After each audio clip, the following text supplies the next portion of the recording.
With 4 new car dealerships and 4 used car dealerships in 3 states, Parsons is the largest used car and fastest growing new car dealer in the tri-state area. Take Parsons Ford with huge savings on hundreds of new Fords, financing from 0%. Parsons' goal of financing for all. And Parsons' famous above-market trade-in allowances that help make Parsons #1 for used cars, too. See why so many won't buy anywhere but Parsons Ford in Martinsburg. We became #1 by making you #1 first. Parsons. You live, work, and play everywhere. Whether it's the family car or the family business, you need insurance that keeps pace with your changing life. Home on the job or working from home, peace of mind comes from knowing your whole world is covered. No matter what happens or how big it grows, whatever your new normal, Erie Insurance's award-winning service and personal agents can keep pace. Call your local agent today or visit erieinsurance.com for a quote. It's time for the excitement of NCAA Division II football, featuring the Shepherd University Rams and the Pennsylvania State Athletic Conference. Today's play-by-play coverage is being brought to you by W. Harley Miller Systems, Smallwood and Small Insurance Agency, Powered Beck and Matzaref Law Offices, Senate Finance Chairman Jason Barrett, Hagerstown Ford, Fort Evans Archery, Rocks Local Markets, the Brown Funeral Home and Cremations, Robert Fields and Sons, the Larry DeMarco team at Century 21 Modern Realty Results, Burke, Schultz, Harmon, and Jenkinson, personal injury attorneys, Cody's Auto Body, the Palace Lounge, Parsons Ford of Martinsburg, the Skinner Accident and Injury Lawyers, the Berkeley County Health Department, Bodwell Insurance Solutions, Ameriprise Financial and the Mirius Group of Financial Advisors, WVU Medicine Berkeley and Jefferson Medical Centers, the Mansion Ferretti Law Firm, CMA Honda of Winchester, CMA Chevy and Toyota of Martinsburg, CMA Chrysler Dodge Jeep Ram of Martinsburg, Dignity Memorial Rosedale Funeral Home and Cemetery of Martinsburg, Floor Pools of Martinsburg, Hagerstown, and Chambersburg, Inferno Brewery and Andy's Pizza. Standing by is our TV10 broadcast team. So let's head to the field and get today's pregame show underway.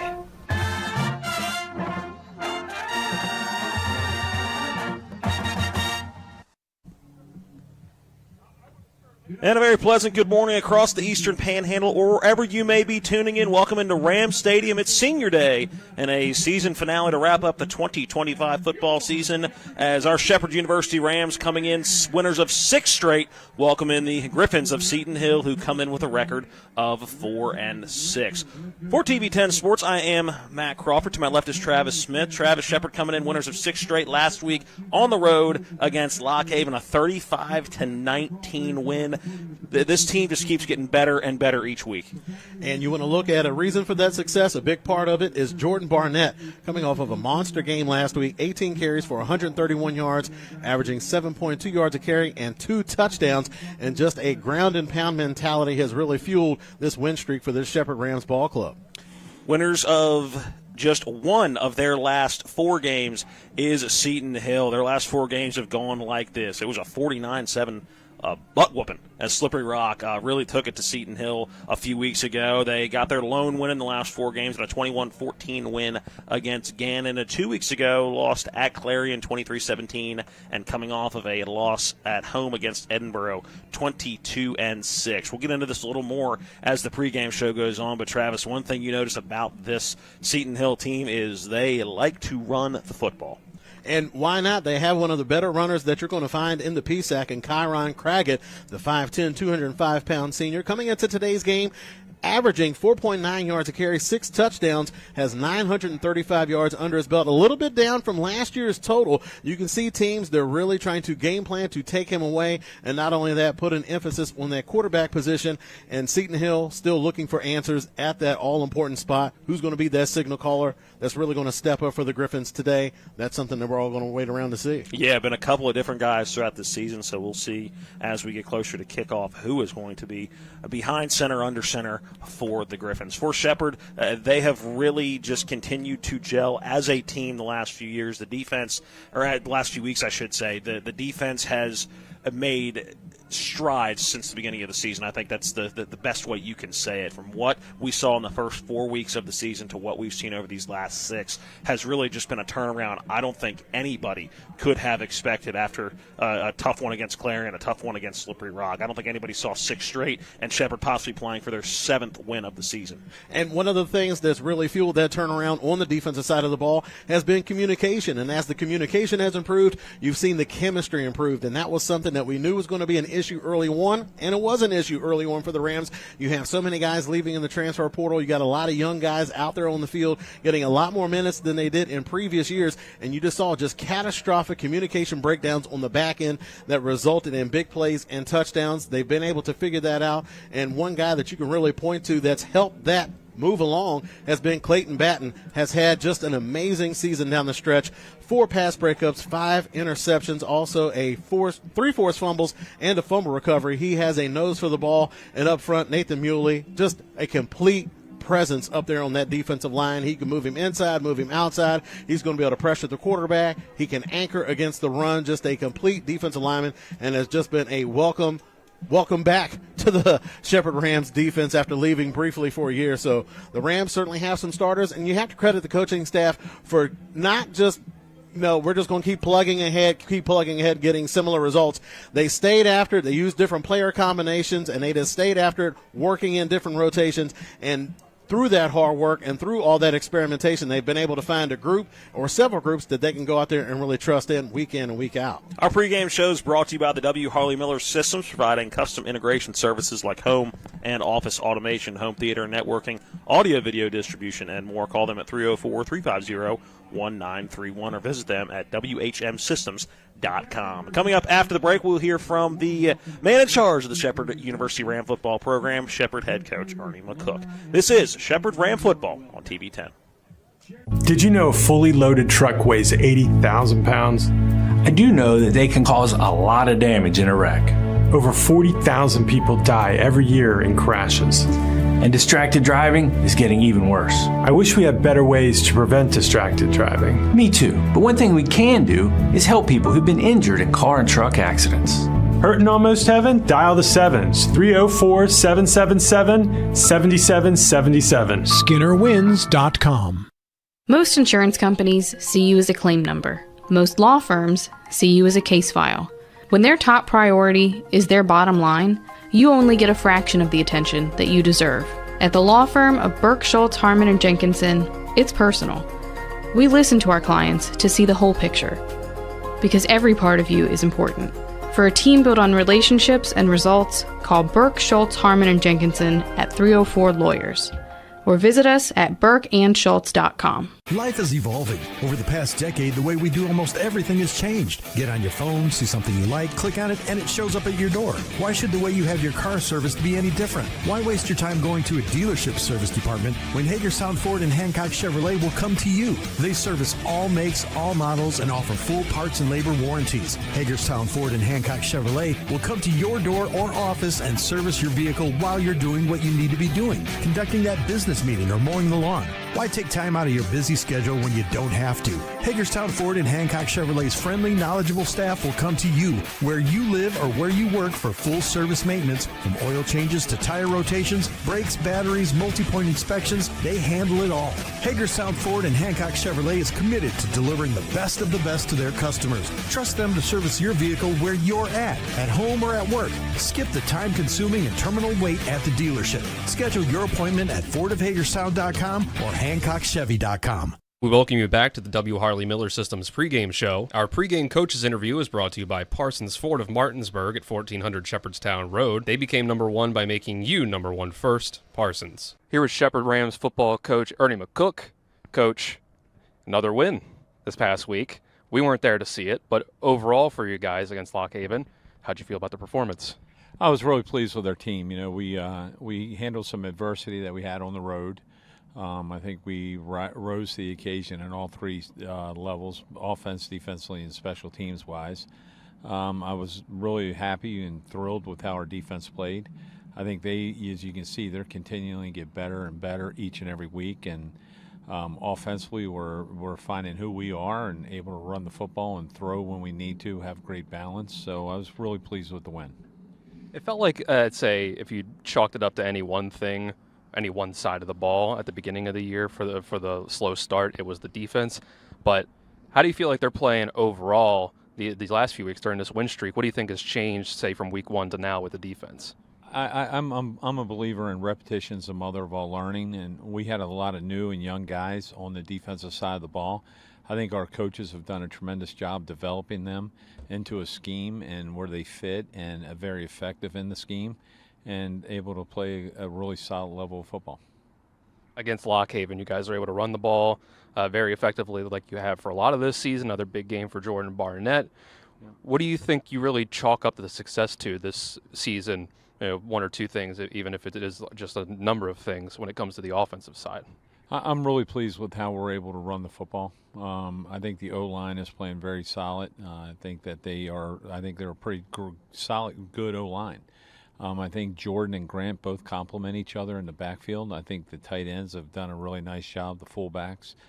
I think also we've been pretty solid in keeping teams off balance with our passing game. I think Michael's done a really good job at distributing the ball, and I think our coaches have done a good job putting plans together. For Seton Hill coming up this week, what have you seen from them? What are the sort of things that you think you're going to have to manage going up against them? Well, they're a very challenging defense. They're unique in how they play. They overload the box, play a lot of man coverage. So we're going to have to be able to be effective, stay on blocks, move people, displace them. Be in sync, handle a lot of movement up front with their defense, and be able to make the ordinary play extraordinary. I think that's going to be key. Offensively, I think defensively we have to stop the run, make them one-dimensional, and stop the big play. We've talked a lot about the running game, the running backs, offensive line, even quarterback this year, but the wide receiver group I feel like has been very productive this year and very talented, full of guys with a lot of skill. Can you speak on a little bit of what you've seen from those guys this year, the pass catchers, and how they've been able to help out your quarterback? Well, I think moving Malachi Brown from running back to wide receiver was key. I think he's done a great job. Jaden Ashby, the transfer, has come in, has been solid, and Cordell Batten has been just a really tough coverage in the slot. Add Chase Soper to that. Mark Nicholson, Roman Pearson. It's a really solid core, and they work hard at doing the basic fundamentals well, not just running routes and catching balls, but they do the dirty work where they'll dig out edge rushers. They will block on the perimeter, and I think being able to do that has made us very effective. What has it meant to you to have guys like Coach Ambrose and Coach Klein, the coordinators this year on this team, and what they've meant to this team this year? There's no question. They're two of the best in the business. Being able to bring Rob Ambrose to Shepherd, I thought was a great move for us. And then the stability that we have with Josh Klein as a defensive coordinator, a guy that's been here his entire life and has tremendous passion and brings a lot of great things to our program. They're two of the best, and Shepherd is lucky to have both of them. Overall for the season, last game here, win or lose on Saturday, what do you feel like is going to be your overall takeaway from the season? You know what? I'm going to appreciate the grit and the talent, the determination these players have shown. They've faced tremendous adversity as a football team, and they've fought through it, and they've just stuck together and forged forward. And I think that's going to be a great testament to all these young men as they go on in their careers, whatever job, profession they choose, and when they become husbands and fathers. They're going to be great representations, and I think we have a tremendous group of young men here. All right, Coach, last game of the season. Any last thoughts? Hey, we need everybody here. Need the stadium to be loud. Got to have a lot of fun, and it's one of those things that you hate to see it. It's coming, the last game of the season. We want to go out with a win. I think that would send our program out, but we do have a tough ball game with Seton Hill, and we'll have to play well. but we'll have to have great focus and energy, and the energy is going to have to be from the locker room to the sidelines to the bleachers.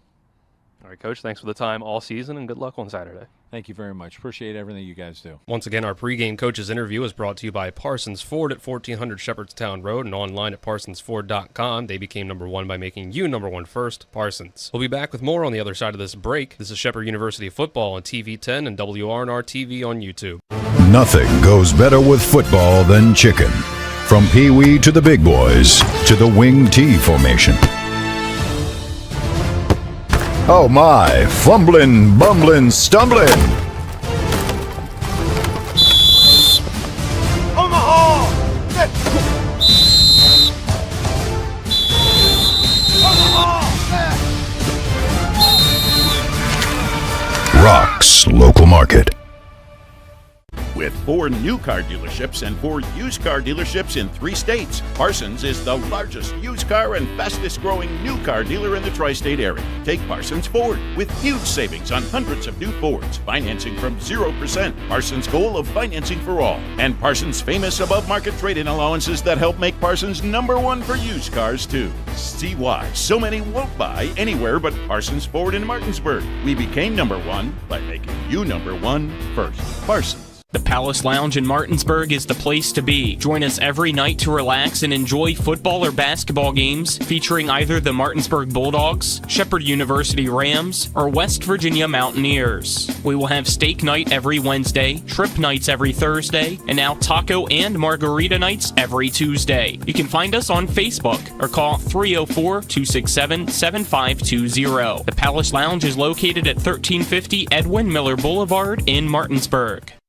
Hello, Jonathan Bodwell, Bodwell Insurance Solutions, your local Medicare insurance agency. We are celebrating our 20th anniversary this year. The Medicare annual enrollment period is here. Medicare plans have changed drastically this year. We are here to help you with a no-charge review of your coverage. Don't get taken advantage of by a call center. Call us at 304-283-0864. Stay local with Bodwell Insurance Solutions. Welcome back into the W. Harley Miller Systems pregame show. Senior Day here at Ram Stadium and Senior Day festivities well underway in front of us here in the press box. A couple players being recognized so far, as well as dance team members and cheerleaders that are seniors here in Shepherdstown.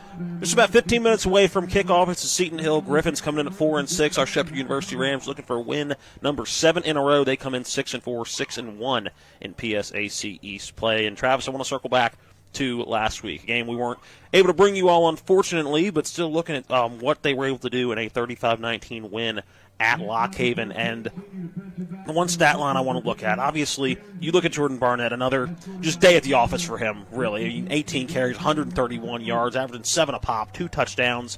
We're getting used to that now. That's kind of what we expect. But you look at Mike Hardyway and the day he had, and he's been a guy all year. He's not going to be anybody you're going to go, hey, go win us the ball game. We're going to put this all on your shoulders. But he's not going to be a guy that loses you the football game either. But last week, I think you can easily say with his stat line, 23 for 31, 370 yards, or 307 yards, and 2 touchdowns, his best game of his Shepherd career. And what you need at the end of the day with your quarterback, your signal caller, you need the steady hand on the wheel. And like you said, you have the strength of that powerful running game that has been successful all year long for Shepherd, and you have a quarterback that can take advantage of that in the play-action pass, and that's exactly what he's been. He's been an efficient passer. He's done what has been asked of him, and that's all you can really ask of your quarterback. He's just been that steady hand on the wheel, and when they have needed plays and they have needed those accurate throws, he's been Johnny on the spot to make those plays. So, again, it's a team that is just, it took some time to gel, but when you have that many new people coming in or people leaving, it's going to take some time to develop that chemistry, and you look at the early problems that Shepherd was having versus some of those teams they were playing. One, they're playing against very good teams to begin the season, but those teams, they didn't have those type of questions about their chemistry, and a lot of times you saw that was the difference in the game as far as the communication, just being comfortable, knowing where guys are going to be at on certain plays in certain situations. And as that has developed for Shepherd throughout the course of this year, you can see the play has improved, and you have to just credit the players for sticking to it and believing in the mission. You also have to credit the coaches for being able to, one, realize that what they were doing wasn't working, swallowing that pride and just throwing out a variety of looks, coming at it from a variety of different angles to find that right combination that's going to be that catalyst to develop that chemistry. And how about a well-rounded offense? I mean, you look at on the outside last week, Cordell Batten, 10 receptions, 91 yards. You look at Malachi Brown, 6 receptions, 121 yards, had the big 49-yard touchdown catch as well. It's really amazing. I know we talked about this in the first segment, but just how well this team has gelled considering the start. And I think a lot of that credit, obviously the players have to go out and play on the field, but that's a tough situation if you're Shepherd head coach Ernie McCook to try to make sure, hey guys, we got to stay focused. And you hear the coaches talk every week with, we take it one game at a time, we take it one game at a time, one play at a time, one series at a time. It really has seemed like the players have bought into that mentality because each week there's been a different type of challenge that they have faced, and they've been able to overcome it for 6 straight weeks and have a very good opportunity to make it 7 straight this week. And you talked about balance on the offensive side of the ball, and they've certainly had that, averaging just a little over 230 yards passing per game and giving up just a little under 230 yards on defense. So they've done it on offense, defense, also special teams has been there. They've had some injuries on that side of the ball, some shaky, inconsistent play early on. But again, they've been able to steady the ship in that phase of the game. And like you mentioned, you have to credit the coaching staff for one, being able to block out the outside noise in today's media with social media and things of that nature. You realize you start out 0-4. You know, the people in the crowd, it's going to start chirping a little bit louder. So credit those coaches for being able to block out that noise and getting these guys refocused on the goal, and that's to be playing your best football at the end of the season, and I think Shepherd's on track to do that today. We need to step aside one more time as part of the W. Harley Miller Systems pregame show. On the backside, we'll hear from a couple of Rams players. Will Ennis and Jordan Barnett, our own Dylan Bishop, was able to catch up with them at practice this week. We'll get their thoughts on last week's game, the last 6 games, and what they're looking forward to in this afternoon's action. This is Shepherd Ram Football on TV 10.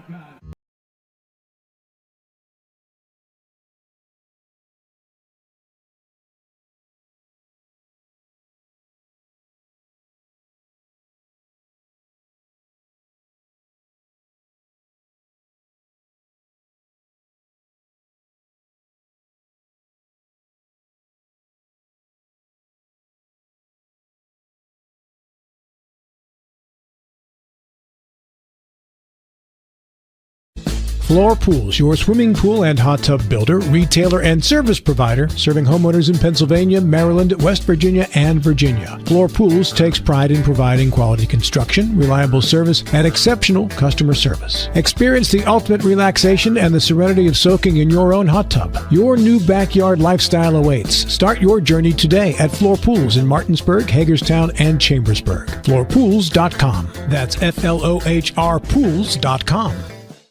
Floor Pools, your swimming pool and hot tub builder, retailer, and service provider, serving homeowners in Pennsylvania, Maryland, West Virginia, and Virginia. Floor Pools takes pride in providing quality construction, reliable service, and exceptional customer service. Experience the ultimate relaxation and the serenity of soaking in your own hot tub. Your new backyard lifestyle awaits. Start your journey today at Floor Pools in Martinsburg, Hagerstown, and Chambersburg. FloorPools.com. That's FLOHR Pools.com.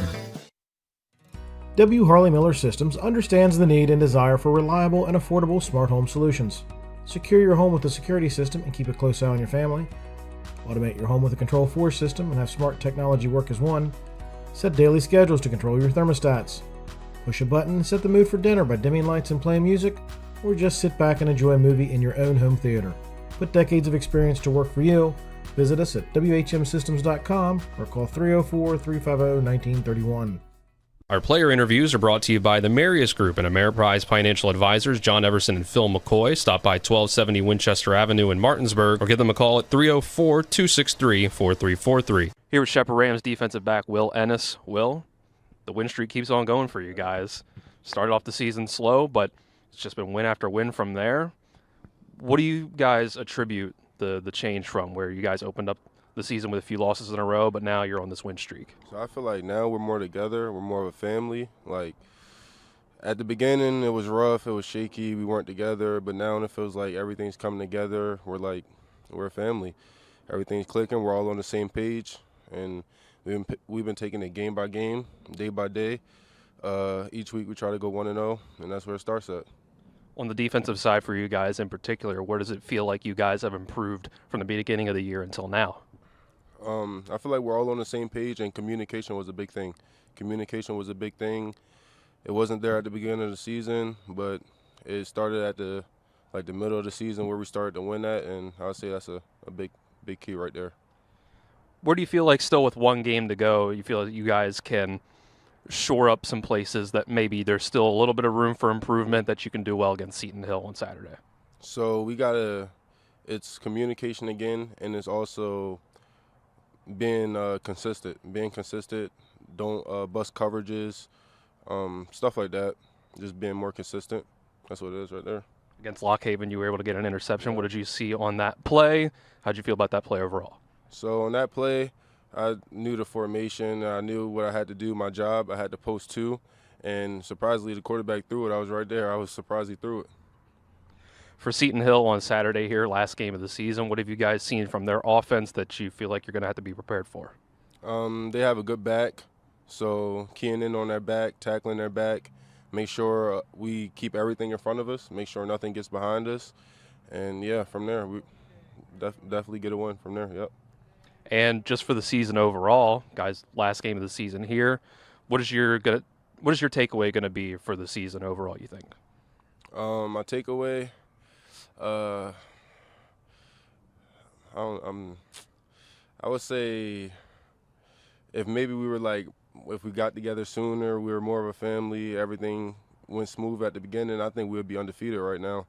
So that's a huge takeaway. Get together faster, get to know your teammates, and things like that, get on the same page. All that stuff helps. So that would be a huge takeaway right there. Do you feel like when you look back at the season, though, with the win streak that you guys have had, even win or lose on Saturday, that you feel like you're going to look back on this as a good season for you guys overall? Yeah, for sure. Definitely getting 7 straight wins in a row, that's hard to do. It's hard to win. So I think that's pretty nice, a good way to finish out the season with 7 straight wins. I think that's good. And the PSAC, yep. All right, well, thanks for the time. Good luck on Saturday. Thank you. Here with Shepherd Rams running back Jordan Barnett.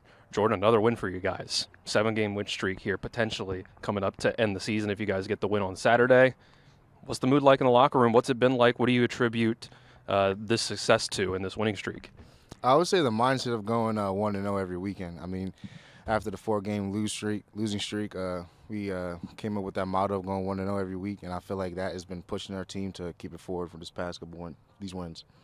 Another big week for you against Lock Haven, over 100 yards, 2 touchdowns. For that game in particular, what did you feel like worked right for you guys in the run game? I think we just got after it up front early, and that's the goal every week, and I feel like if we do that, then we can complete and run anybody, I feel. When you're looking at Seton Hill coming up this week, what have you seen from their defense that you feel like you're going to have to fend with when you go on the field against them? They run a lot of crazy different things, but I have confidence in my guys that we can get the job done. For you in particular, over 1,000 yards on the season, second in the PSAC, just behind J.J. Jordan from Slippery Rock in yards, but leading in touchdowns for the entire conference. In our circles, at least, there's been a lot of talk for you to get PSAC East Offensive Player of the Year. What does it mean for you to have the season that you have had and to have those talks in the public at all for you to be mentioned in that category of Offensive Player of the Year? That means a lot, I feel like I worked hard this summer for it, and, I have a lot of guys who are backing me in the locker room that support me, so it really means the world to me. What do you feel like has allowed you, for your own game in particular? Offensive line is obviously a big part of the running game, but for yourself, what do you feel like you've gotten better at this season? I would say I'm just in more shape. I took it more seriously, being in shape, because I knew guys needed me this year, so I feel like just being in all-around shape, just to play as many plays as I can this year has been the best factor. When you look back at this season overall, what do you think is going to be your big takeaway from it and what you're going to look back at when you look at it? I would say, and it's going to sound a little crazy, just the adversity, coming from losing 4 games to winning 7 straight. So it's just something big that I think that will stick with me forever. All right, Jordan, thanks for the time and good luck. All right, no problem. Take care. That player interview was brought to you by the Marius Group and Ameriprise Financial Advisors John Everson and Phil McCoy. You can stop by 1270 Winchester Avenue in Martinsburg or give them a call at 304-263-4343. We'll be right back with more Shepherd University football on TV 10 and WRNR TV on YouTube.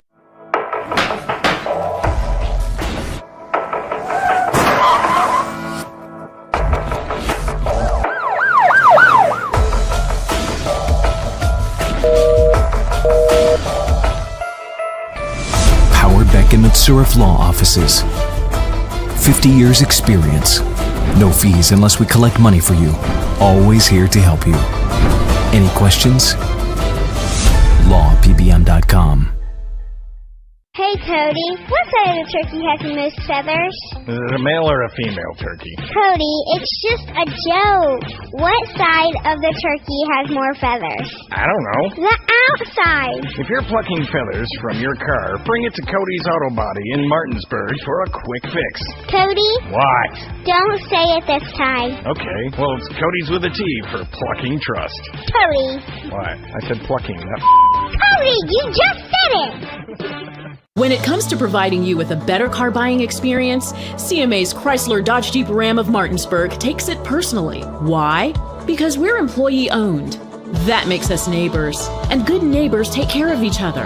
Come experience the honesty, transparency, and value we provide every customer, every neighbor, each and every day. At CMA's Chrysler Dodge Jeep Ram of Martinsburg, owners just care more about you.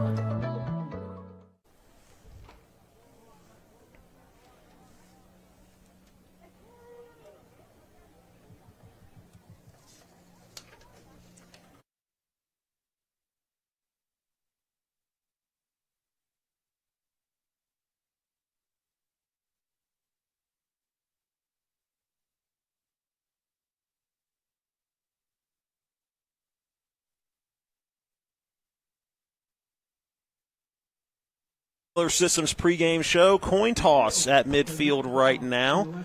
Seton Hill wins the toss but elects to defer, so Shepherd's going to get the football to start. Let's quickly get into our keys to the game, brought to you by CMA Chevy and Toyota of Martinsburg, all in one convenient location, 650 Foxcroft Avenue in Martinsburg, where owners just care more. Travis, keys to the game.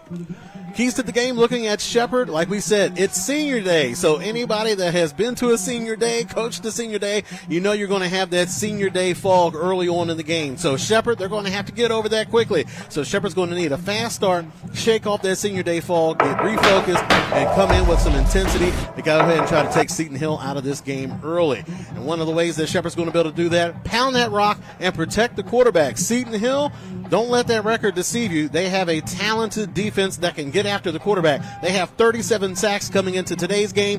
And Shepherd, more importantly, is really going to have to key in on defensive end Anthony Stribling, having 13.5 tackles for loss and 9.5 sacks on the season. So he's going to be a guy that Shepherd offensive line, they're going to have to identify him each and every play to slow down that Seton Hill pass rush.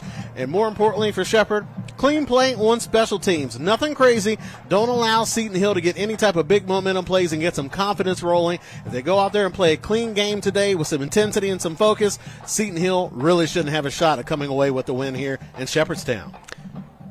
Keys to the game brought to you by CMA Chevy and Toyota of Martinsburg, all in one convenient location, 650 Foxcroft Avenue in Martinsburg, where owners just care more. Seton Hill on the road in gold pants, their white road uniforms with red numbers, and gold helmets with the wings, kind of the old school Eagles look, if you will, just not quite the same colors. For Shepherd, it's the regular home uniforms, blue tops, gold bottoms, and the blue and gold helmets for the Rams. A perfect football weather day in mid-November here in Shepherdstown. Overcast, we're 55, 60 degrees, very little wind to speak of, so the weather should not play a big part in today's game, but a beautiful day for Senior Day here in Shepherdstown. Kickoff team for Seton Hill making their way onto the field, and the kick return team doing the same for the home Shepherd University Rams, looking to make it 7 straight wins to close out the season and finish at 7-4, 7-1 in the PSAC East for Seton Hill. They're trying to get to just one game below 500, just one winning season for them in their last 10 seasons. That was 2023 where they went 6-5. Like we mentioned, they do have a talented defense. Last year's game, the Rams weren't able to win, but it was a nip-and-tuck contest for the most part. Shepherd came out with a 13-10 win, so they can't come out overlooking this ball club again. It's the last game of the season for them as well. They're playing with everything on the line, so the one thing you don't want to face is a football team that believes, so Shepherd's got to jump on them early and knock those notions out of their head. We are underway. Nickens is yours across the 30 to the 35 on the near side, across the 40 to the 45, up to the 49-yard line, and what a way to start for the Rams. Great Field position on the excellent return by Carrington, Nick and Jazier. 1st and 10 Rams. They're going to start just on their side of midfield at the 49-yard line. And Nick and Jazier has been a dynamic kick returner this year. Also, as the year has gone on, worked himself into the rotation on the offensive side of the ball as well. And that's something that you want. Those young guys, you give them that first opportunity on special teams so they can show that they're going to go out there, compete, and fight for you week in and week out. And that's a great way for them to earn a chance to play on either side of the ball as far as offense or defense is concerned. And Nick and Jazier, again, helping Shepherd get off to that fast start. A 2 running backs set to start. It's Swinehart and Barnett, one to each side of the formation. There is the give to Barnett. He goes right up the middle, across the 50 down into Griffin territory to the 49-yard line. A gain of 2 on 1st down, 2nd down and 8 for the Rams. Our opening kickoff of today's game is brought to you by Brown Funeral Home and Cremations, Robert Fields and Sons, a family-owned full-service funeral home proudly serving the area since 1880. Both teams like to run the football, so Travis, I would imagine we will see that clock running an awful lot today. Again, I mean, if it works for you, it works for you. Shepherd's doing it because their running game is so good. Seton Hill has to do it because their passing game really can't carry the load the way that they would like, so they have to do it out of necessity. Shotgun formation. It's a quick out to Batten in the backfield. He is inside the 45, gets pushed out of bounds as a flag comes in right at the 41-yard line. And we'll see what that penalty flag goes on the far side of the field. Almost a minute gone here in quarter number 1, and Shepherd's offense moving backwards. It is a hold on the offense, a 10-yard penalty. What would have been close to a 1st down would have brought up a 3rd down and very manageable. Ends up turning into a 2nd down and much longer. And that's going to be important for the Shepherd Rams offense, is trying to limit those penalties, in particular holding. Very much like that slippery rock game where you're going up against a team that has a very active front seven. Those defensive linemen, they're not big, but they are very active in the run game. They're not going to be there just to eat up blocks and keep the linebackers clean. They're trying to get in the backfield and make something happen. So Shepherd's going to have to do a good job of punching and resetting, not getting those holding penalties and derailing the offense and getting behind the chains. 2nd down and 13, ball at the 47-yard line. Hardaway back to pass. That one blocked down by the defensive end at the line of scrimmage. That was a big 44. That's Anthony Stibling, one of the big men along that defensive line. He is their leading defender this year, 9.5 sacks, and we saw the athleticism to bat that ball down. And Richard Johnson was the defensive back coming in off the edge that really kind of sped up the clock that time for Hardaway. And Richard Johnson, also a very capable defender, the 5'9", 195-pound grad student coming into today's game. 54 tackles, 25 of those solo. Also, six tackles for a loss and 5 sacks. So they will dial up some blitzes for him to come in off the edge and get in that quarterback's face. 3rd and long, 3rd and 13, shotgun formation for Hardaway. He's got 2 receivers to the far side of the formation, 1 to the near side. Drops back to pass. He's got the tight end, lands in the flats. He's inside the 45, nearing the 40 before he steps out of bounds. He's going to be awfully close to a 1st down. Let's see if they give him enough for it. Waiting to see the signal. That is enough for a 1st down. Good catch and run, and knowing where the sticks are. Bert Kaysen lands to convert the 3rd and 13, 1st down Rams. There you go. Smart decision that time by Hardaway, taking the check down. And then Lanza, he's come in and really come on this year. That was a missing part of this Rams offense early on. But the way they've been able to incorporate the tight end, and Lanza has just made the most of his opportunity this year. Coming into today's game, 26 catches for 332 yards. Let's see if a tight end could get a touchdown today for the Rams. Would absolutely love it. Shotgun snap again for Hardaway. He's back to pass. Finds Malachi Brown, a quick dump off, who breaks 1 tackle. He's inside the 35, cutting to the outside near the 30-yard line before he is pushed out of bounds. Malachi Brown breaking tackle his way to a good 1st down gain.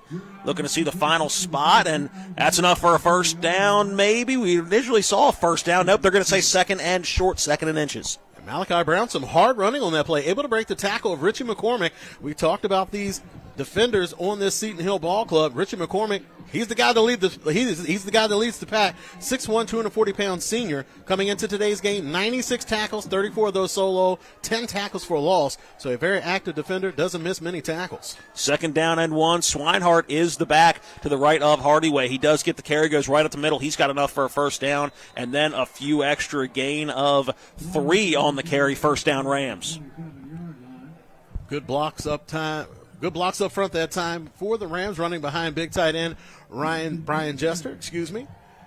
leading the way, and that is something that has really helped this offense excel this year, just the variety of packages and the variety of multiple tight end packages. They use them in a variety of ways, move them around, split them out wide, use them similar in that fullback, H-back type of position, but they're very active in the run game as well. 1st and 10 ball at the 27-yard line, right hash on the football field.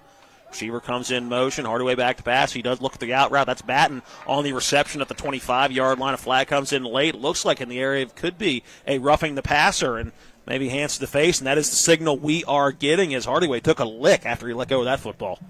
And we mentioned him in the pregame, dribbling that defensive end, 9.5 sacks on the year. He's going to be a tough matchup for anybody on that offensive line.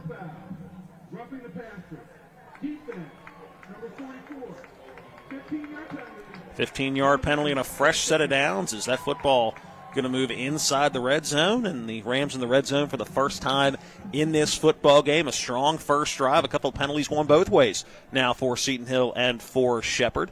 As we're a few minutes gone, 11:45 on a first quarter clock here at Rams Stadium. Football at the 12-yard line. Shepherd breaks the huddle, waiting this 1st and 10 snap. 2 receivers to the near side of the formation. It's Ashby and Malachi Brown. Swinehart, the running back, to the right of Hardaway. Tight end goes in motion. Hardaway back to pass. Actually, it is going to be a handoff. Swinehart, a spin move as he's able to lean forward and get a few yards. Flag comes in, and we're going to get an offsides penalty as somebody lining up in the neutral zone for Seton Hill. And now penalties starting to pile up on this first drive and really hurting the Griffins. Seton Hill, you can see right before the snap, they're trying to shift that defensive front, trying to take away that strength. You saw Shepherd when they went in motion. Seton Hill did the same thing, and when they reset, a little bit too close for comfort for the referees, and they draw the penalty. But you see Seton Hill just trying to use anything they can on the defensive side of the ball, try to slow down that vaunted Rams rushing attack. Ball goes down to the 7-yard line. It'll be a 1st down and 5 from the 7. Swinehart, the back to the left of Hardaway. He gets the pitch as he's inside the 10-yard line, leaning forward and gets stood up right near the line of scrimmage. No gain on the play. Brings up a 2nd down for Shepherd. And this part of the field is where you and I have scratched our head at times for some of the play calling that Rob Ambrose, the offensive coordinator for Shepherd, has sent in. It seems like at certain times of the year, and while Shepherd has scored touchdowns, it hasn't been a problem for the most part of this year. Seems like once they get inside the 10-yard line, you would expect, hey, let's give it to Jordan Barnett. Hey, let's do this. Let's do that. Let's find a tight end. It seems like the play calling gets a little different than what we might expect. You can go ahead and say it. It gets a little cute. Yes. Once they get down inside the red zone, they do have a tendency to get a little bit cute, but you got to dance with the one that brung you, and it's been that running game behind Swinehart and Barnett. It was a jumbo set, and the give is to Swinehart and just nowhere to go.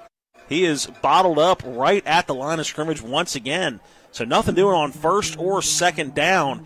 And then the jumbo set, a little surprised that Barnett's not the tailback.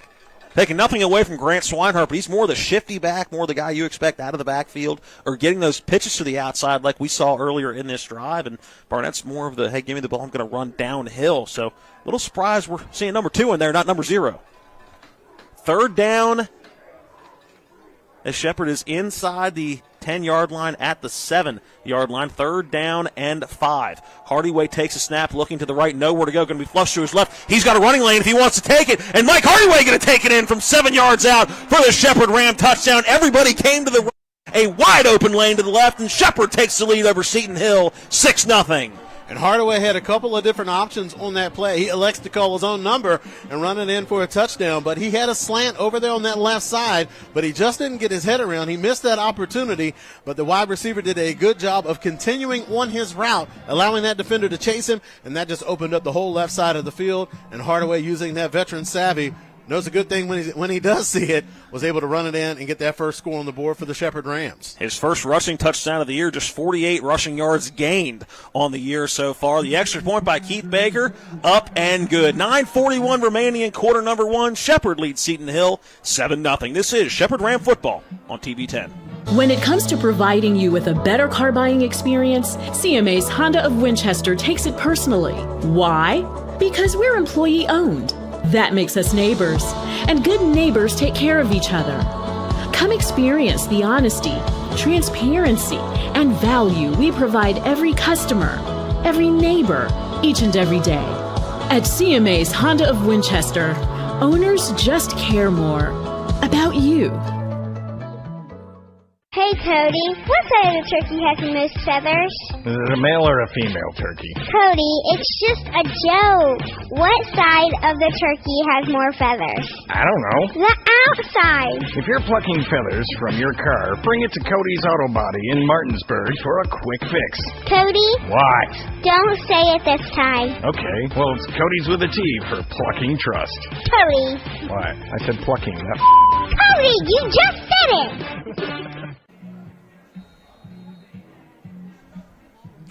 Welcome back into Ram Stadium. Shepherd leads Seton Hill 7-0. As Collins is on for the kickoff for the Rams. Ball tee to the 35-yard line. 2 return men deep. It is Whitehead and Campbell, the 2 return men for Seton Hill. There's kickoff, and it's Dimitri Whitehead who takes it on the far side. He's up to the 31-yard line before he is taken down. So he's seen a couple of good returns so far, one for each team, as Seton Hill's offense going to make their way onto the field for the first time today with 9:35 remaining in quarter number 1. Like we mentioned, the offensive attack for Seton Hill is going to be grounded by Kyron Craggett, the 5'10", 205-pound senior. Had a monster year last year. 1,200 yards, 13 touchdowns, averaging nearly 5 yards a carry. Those numbers are slightly down this year just in terms of carries. He only has 189 carries this year. Last year ended up the season with 265 carries, so just not getting used as much, but still equally effective. Craggett up the middle. Little hesitation before he found a seam. He wanted gain of a couple on first down, make it a gain of 3, 2nd and 7. And we were wondering, in terms of quarterback, what we were going to see for Seton Hill today. And first 2 plays so far, it's been the freshman, the 6'5", 195-pound freshman, Darian Carter from Annapolis High School. Definitely a big frame back there, at least a tall frame. There you go. Shotgun formation for Carter.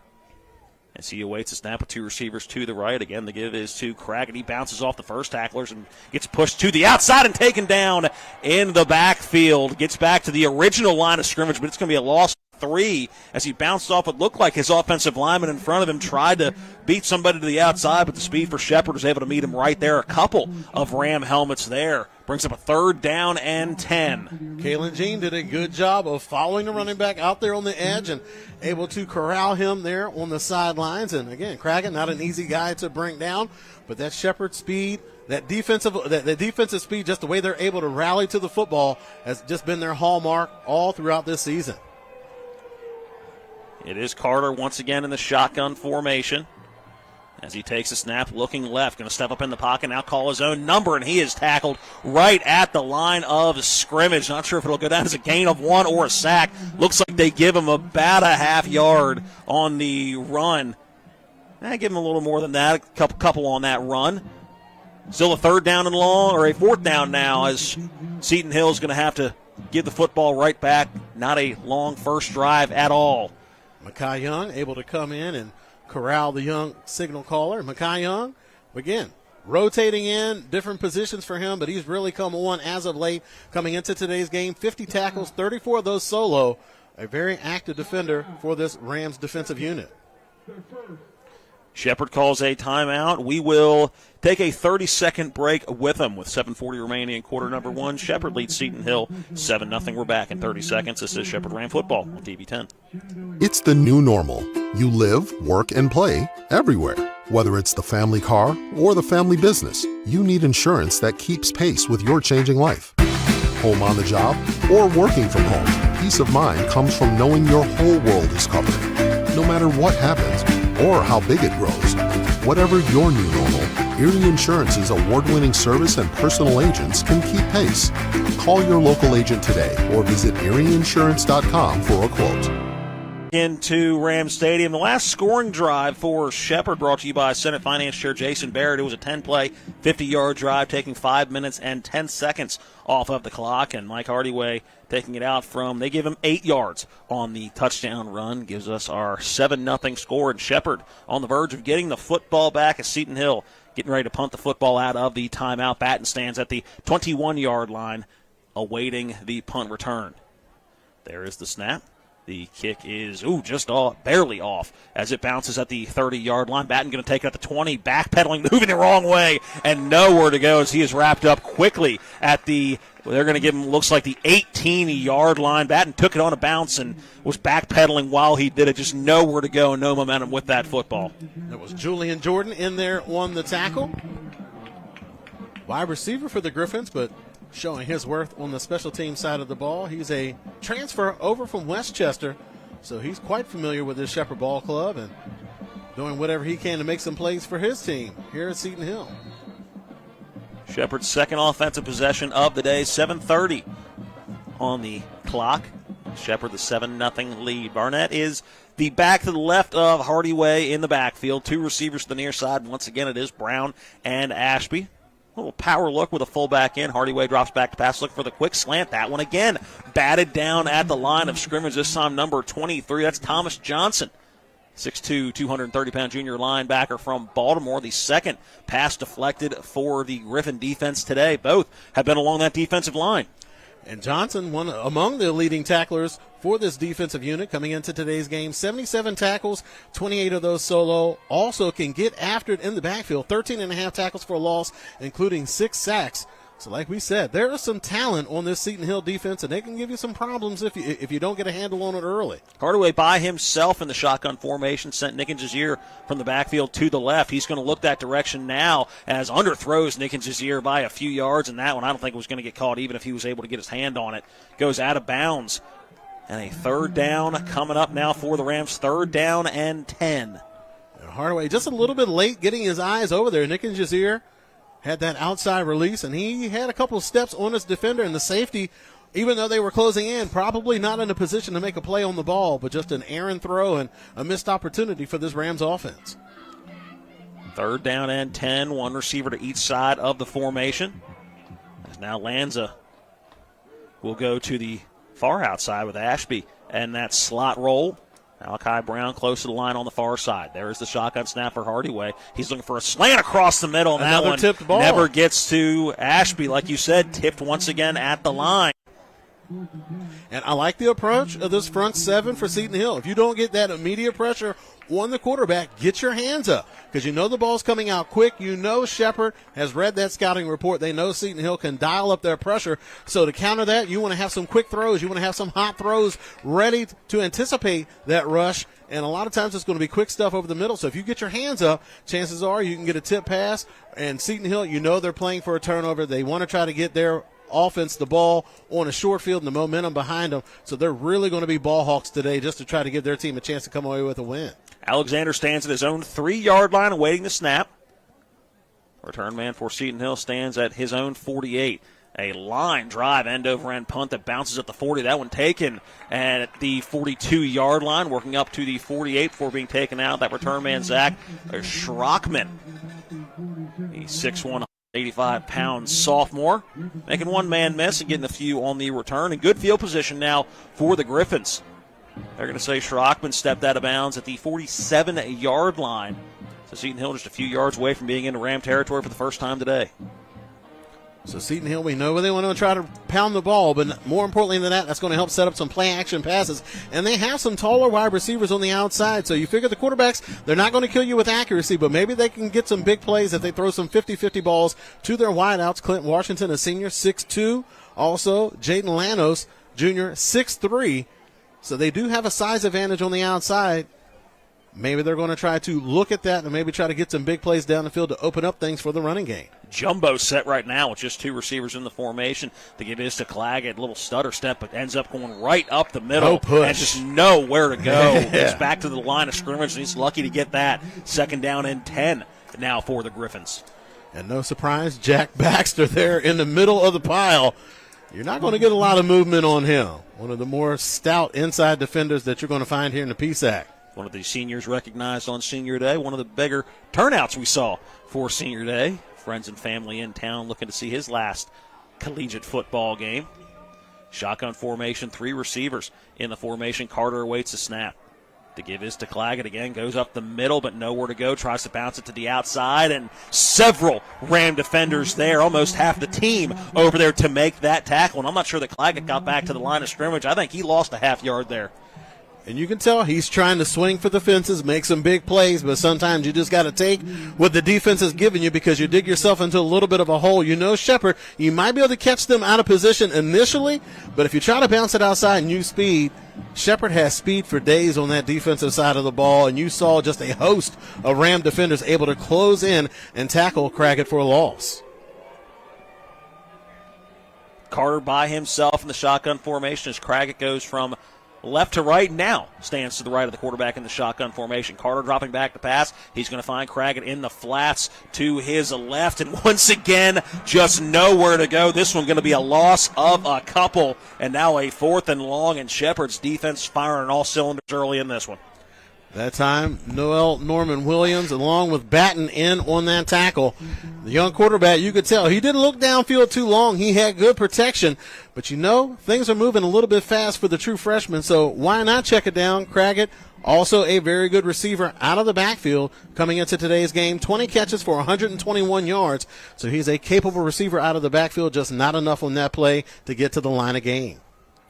The punt is away, a high spiraling kick. Batten going to call for a fair catch at the 25-yard line, and Shepherd's offense makes their way onto the field for their 3rd drive of the football game. Under 5 to play in quarter number 1, 4:58 on the scoreboard clock here at Rams Stadium. Shepherd leads 7-0. And we have what looks like a change at quarterback. We expected that this was a possibility at some point. Didn't necessarily think we would see it in the first quarter, but it's Siegler who's going to be the signal caller for the Rams on this drive. Let's see if this is a one-drive thing or if he's going to get some extended action today. Siegler has come in several times throughout the course of the season, and a lot of time it's some type of wildcat type of action where he's going to be running the ball, so he is a very capable scrambler.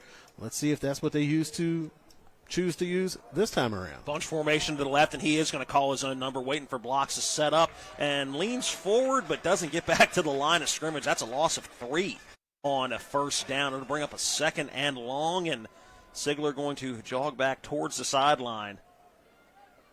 And the Rams, they really they seem like they really focused on trying to establish something on that offensive left side of the ball, but Seton Hill has been there and really made some tough sledding over there for that Rams offensive unit. So not sure what the Rams spotted during their scouting or preparation for this game, but Seton Hill has certainly had an answer for it here early on. 2nd down now, ball at the 23-yard line. 2nd and 12. Hardaway back in the quarterback. He drops back to pass, a little curl route up to the 25. He's got Batten on the reception. Gets back to the original line of scrimmage. But another 3rd and long for the Rams. 3rd down and 10 for Shepherd. We talked about the offensive struggles for Seton Hill, so that defensive unit for the Griffins, they're out there on the field a lot, but they are a group that you can rely on. We've seen it here early on. They are a tough defensive unit, so they're really squeezing that Shepherd offense, forcing them into checkdowns with that very good and aggressive pass rush and a variety of looks up front. So far, really not giving the same look twice and really putting a lot of pressure on those offensive linemen to call out those blitzers. Shotgun snapper Hardaway on 3rd down and 10, looking to his right, nowhere to go, and he is swallowed up in the backfield. Something we haven't seen a whole lot during this win streak has been Hardaway taken down in the backfield, and that time he is a sack, and that was linebacker DeCarry Boone on the sack. And the Rams only allowed 16 sacks total this year, so they've done a good job of protecting the quarterback. Like we said, the Rams have also done a good job running the ball, which also helps. But that's something that the Rams, they're going to have to get back to. They're going to have to start pounding the ball today, try to wear down that defensive front for Seton Hill so they can kind of loosen up that pass rush a little bit. Alexander on that one's blocked. Picked up at the 19-yard line, falling on at the 19-yard line, and very good field position for the Griffins. They're going to be in the red zone to start this drive. That was Drew Zimmerman with the recovery. Didn't get a clean look at as far as who got the block, but that was one of our keys coming into today's game. Shepherd needed to play a clean game on special teams and not allow those big momentum type of plays for Seton Hill, but they dialed up a rush on that punt, got the block. Now the offense is set up inside the red zone with all the momentum at their back. Let's see if they're able to capitalize on this Rams mistake. This is not what you want to do with a freshman quarterback. You don't want to give him any opportunity to start to feel comfortable in this football game because he has not the first 2 offensive drives. Little read option. Is Carter going to keep himself? He's inside the 10 to the 5. Drags a couple of tacklers inside the 5 down to the 4-yard line. And when you got a good, strong runner like Iron Claggett, you're going to, or Craggett, you're going to get that opportunity for Darian Carter to pull that football out of his belly. That's what he did right there. 1st and goal now for the Griffins from the 4-yard line. And looks like a hockey line change for the Ram defense right now. 6 guys make that 7 going off the field. A fresh set of legs. They gave his to Craggett. He goes right up the middle, keeping his feet running and leans forward, and he is across the goal line for the Seton Hill touchdown. They're an extra point away from tying up this football game. They player down at the 4-yard line. It looks like one of the offensive linemen, center Jackson Barton, down at the 4. As he is being tended to, and a very quick drive for Seton Hill. And if you're Shepherd, you do not want to let them get any sort of momentum in this football game, especially after those first 2 drives. And we notice coming off the field, Darian Carter with a little bit of a limp as he gets to the sideline. We'll have to keep an eye on that. We mentioned the cooler weather, so it's going to be tough for guys to stay warm and loose on the sidelines. Not a lot of room over there for them to get it done. He goes straight to the training table, so we knew there was going to be a possibility of seeing a variety of quarterbacks in the backfield for Seton Hill, and we may be seeing one a little sooner than we had anticipated. But Seton Hill able to capitalize on that early Rams mistake. And again, you get a team that has a little bit of momentum, has a little bit of confidence going. They went out. There was a lot more juice on the offensive side of the ball that time for Seton Hill, and they were able to put something on the board. Now they have an opportunity to tie the game with this extra point. Barton able to make his way off the field under his own power. As the extra point team on for Seton Hill. Today's first quarter brought to you by Hagerstown Ford, revolutionizing the car buying experience. Visit HagerstownFord.com for more information. Seton Hill an extra point away from tying up this game. Batnay on for the extra point. That one's blocked and picked up, and a running lane, a possible 2 points for the Rams. I think they're going to run out of real estate on that far side, waiting to see. No, some blockers out in front, inside the 20 to the 15, and down inside the 5-yard line. Shepherd 4 yards away from getting an exciting 2 points, but a blocked extra point nonetheless, and the Rams going to keep the 1-point lead at 7-6. 2:04 remaining in quarter number 1. We're back after this. This is Shepherd Ram football on TV 10.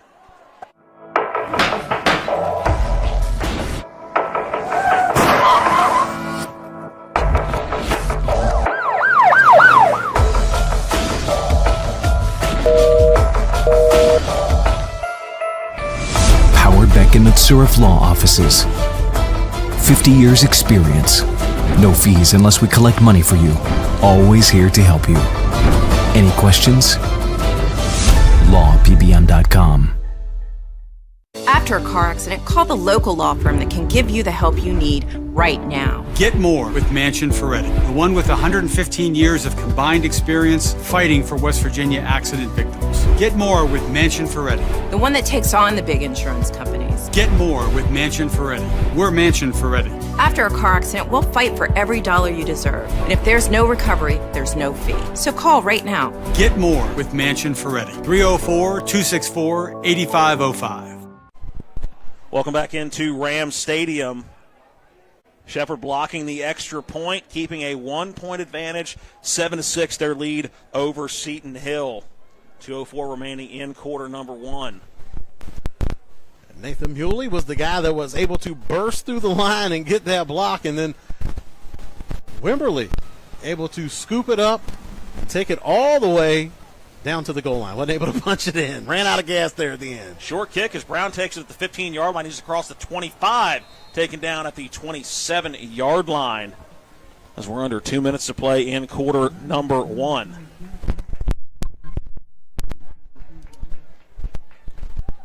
The Rams now you're in a ball game.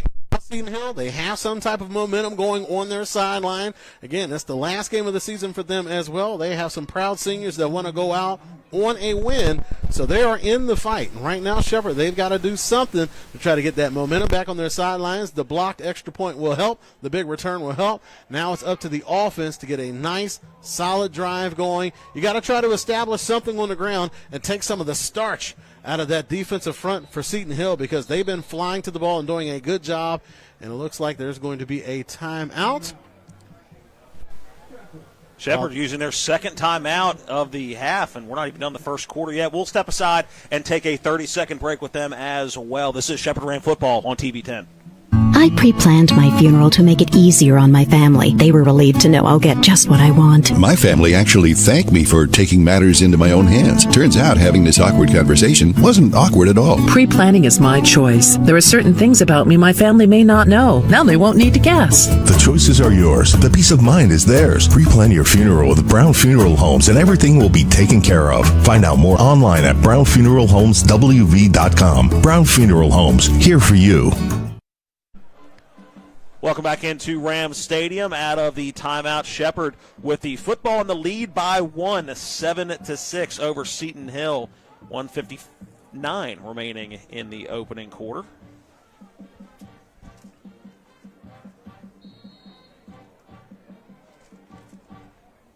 Shepherd not much doing on their second and third drive. Let's see what they can do offensively on this drive as we look to close out the first quarter. Shotgun formation. The give is to Barnett. Starts at the middle, now bounces to the left side. He's across the 30-yard line, lowering his shoulder up to the 34. They're going to give him almost a 35-yard line on a first down carry.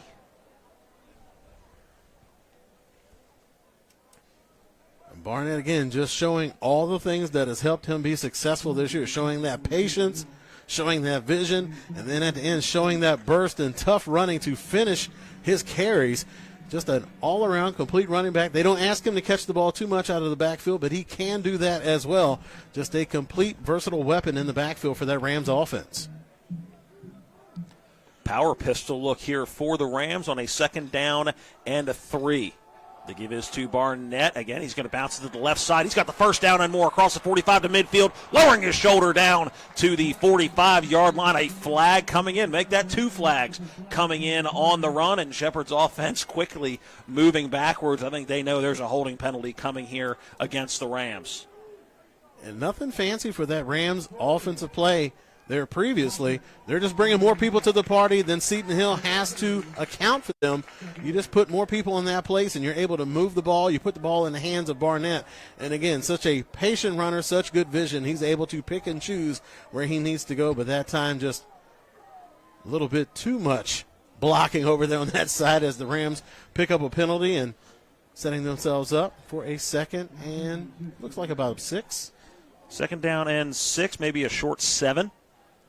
Came so far into the run, it really didn't push the football back all that much. If you're looking for a silver lining as part of that penalty. I like that. You're a glass half full kind of guy. Glass half full is what our Mets playing quarter number 1. Shotgun formation for Hardyway. He takes a snap. The give is to Barnett. Goes right up the middle, runs into a wall of Griffin defenders up to the 35-yard line. And we'll see if Shepherd elects to run another play in this opening quarter. It's like about a half second in between the game clock and the play clock, so Shepherd does not have to snap the ball if they don't want to. And that wall Barnett ran into was Dakari Boone, the 6', 215-pound senior linebacker for Seton Hill. Has 44 solo tackles this year, has 7 tackles for a loss, and 4 sacks. Like we mentioned, this is a very tough linebacking core for this Griffins defense. And Shepherd not going to run another play in the first quarter. We will wrap up quarter number 1 here in Shepherdstown. Shepherd holding on to a 1-point lead courtesy of a blocked extra point. They lead Seton Hill 7-6 here on Senior Day at Ram Stadium. We're back for quarter number 2 after this. This is Shepherd Ram Football on TV 10. When it comes to providing you with a better car buying experience, CMA's Honda of Winchester takes it personally. Why? Because we're employee owned. That makes us neighbors, and good neighbors take care of each other. Come experience the honesty, transparency, and value we provide every customer, every neighbor, each and every day. At CMA's Honda of Winchester, owners just care more about you. Take Rock's Chicken everywhere. A perfect mix of white and dark meat for any occasion. Rock's 12-piece chicken, $12. Rock's local market. Take Rock's Chicken everywhere. It's perfect for any occasion. Rock's 12-piece chicken, $12. Rock's local market. I didn't.